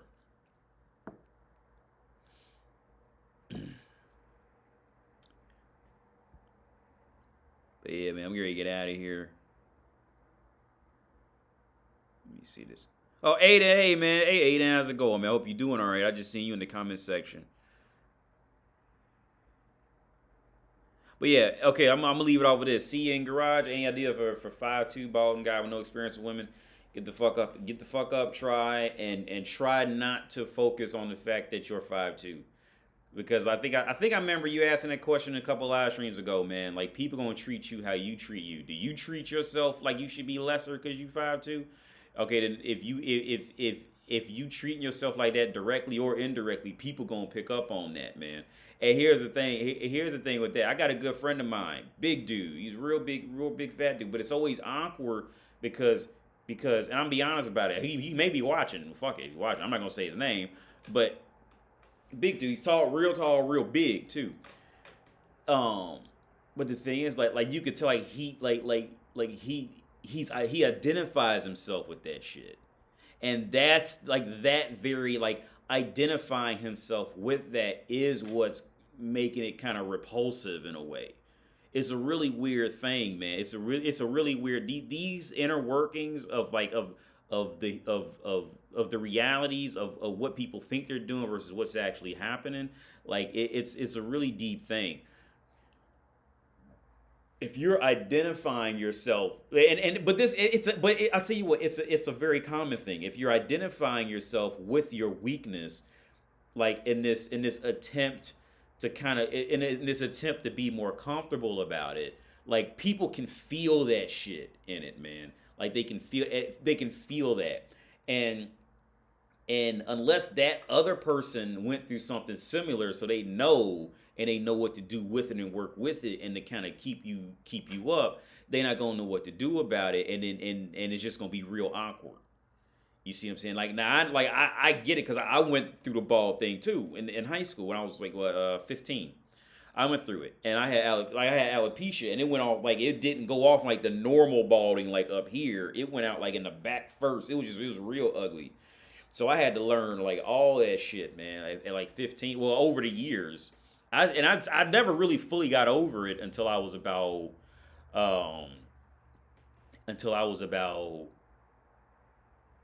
30, about 30, where I was like more and more comfortable with it.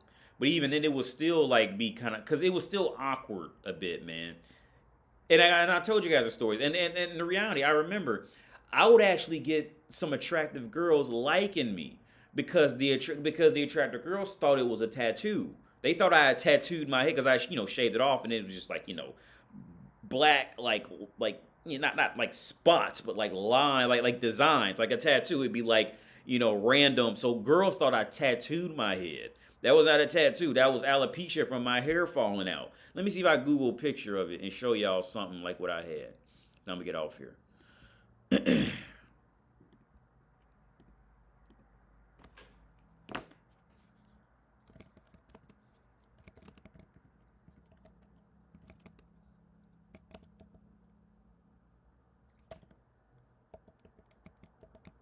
I spelled that right.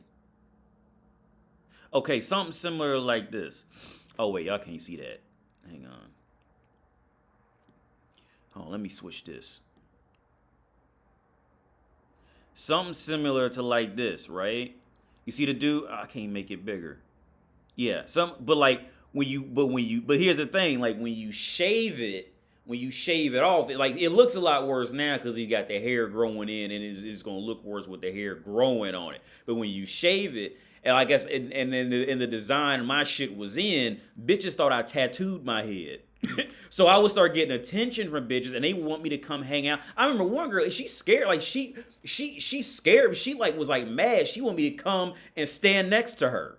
Like, and I was like scared to fucking death of her. Like, what the fuck? I mean, she was like seriously getting mad about it. Like, she wanted me to come stand next to her. I can't remember, her name was like Cherie or something like that. I can't remember her name. She was a cute girl too. But see, I didn't like myself like that, cause I was defining myself by this shit. Like, let's say it looks a lot worse because it's growing. Let me see if I could find one. Cause see, like, this is more normal. Like, that's like a normal balding right there. Like when it's like from the front going back. But when it be like in the back going front, this is like that's like normal shit. That's not anything like you see a motherfucker be like that, like, oh yeah, that motherfucker going bald. But when you see a motherfucker like this, you know what I'm saying, and with his hair growing out, like, he be like, damn, what happened to you type shit. like you might get a response like that, especially with his shit growing out. Like, if he just shaved it all off, he could probably pull it off at least a little bit better. But these motherfuckers that went and got treatments and shit. But yeah, now I used to start at home. I used to start out with little spots like this. When I was a kid, I used to always get like little random. Can y'all see that? I used to start out getting like little random spots like that, and my mom would like color it with like some black coloring or some shit like that. But it used to look like legit. Well, I thought it looked legit decent. Maybe I was probably looking fucking crazy anyway.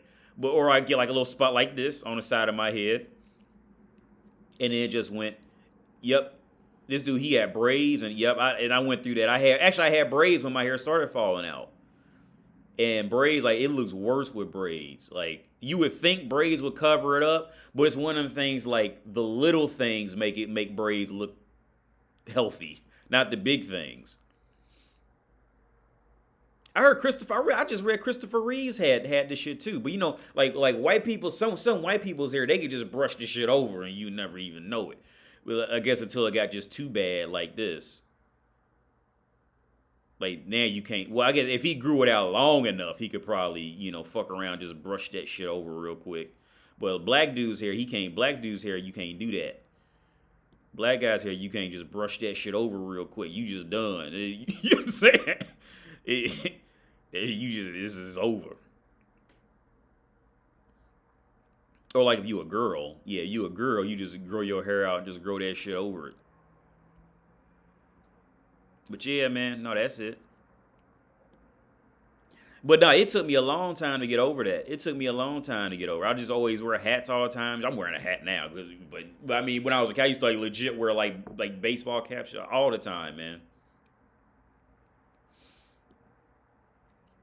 Yo, E, what you taking on these divestment channels? I don't even know what that means. Divestment channels. AD Tribe. Oh man, I done accepted it now. 'Cause at this point, I already know I could go to a country like Turkey or something and just have my hair replaced. I'd rather just take the scars in life and just love it at this point, because this makes me who I am. But I know I could. I know I go to like some fucking country out further east, and they'll do the shit for like maybe 4,000 or 5,000 or some shit like that. It's a lot of dudes in the UK doing that. They'll fly out to like Turkey. I just know I remember Turkey for some reason, but they'll fly out to those countries because here's the thing, because out in the UK they'll view it as cosmetic, or they'll just charge you like insane amount of money, so health insurance won't cover it.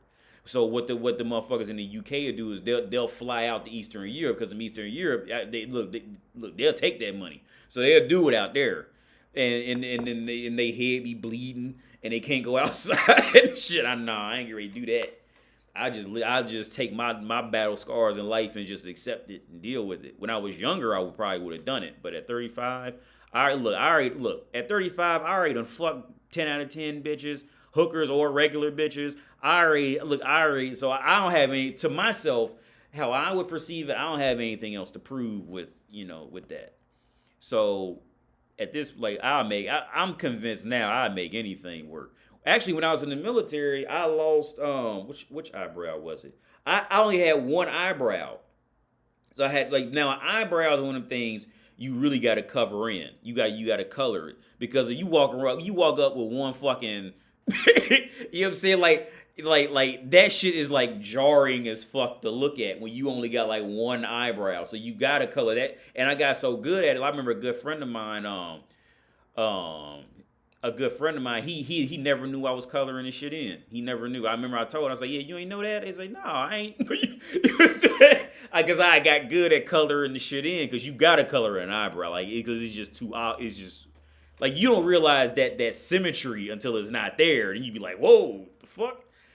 But yeah, now I was coloring that shit in. And I remember when it grew back, because I was trying to wipe off the coloring, but it wasn't wiping off. I'm like, yo, what the fuck?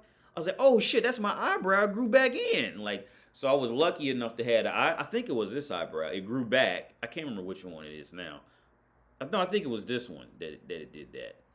And yeah, and I never had another problem with the eyebrow again after that.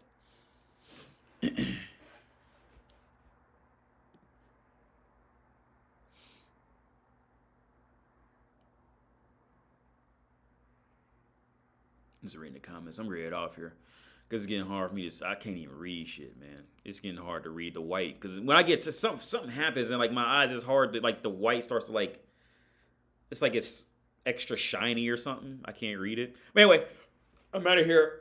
Y'all have a good night, man. Thanks for tuning in. Thanks for all the support from everybody. Oh, and thank everybody for signing up to Patreon. I hit like complete record highs with it. Thank you guys so much for it. Appreciate every and any and all support, man. The fact that you was somewhere and you thought to even click on me, it's millions of motherfuckers on YouTube, and the fact that you clicked on me is just still mind-blowing to me, man. Still mind-blowing to me. So yeah, y'all have a good night. Thanks again for any and everything. So y'all have a good night. Thanks, McTowolf. I see. Hey, chill pill. I'm gonna get you next time, chill.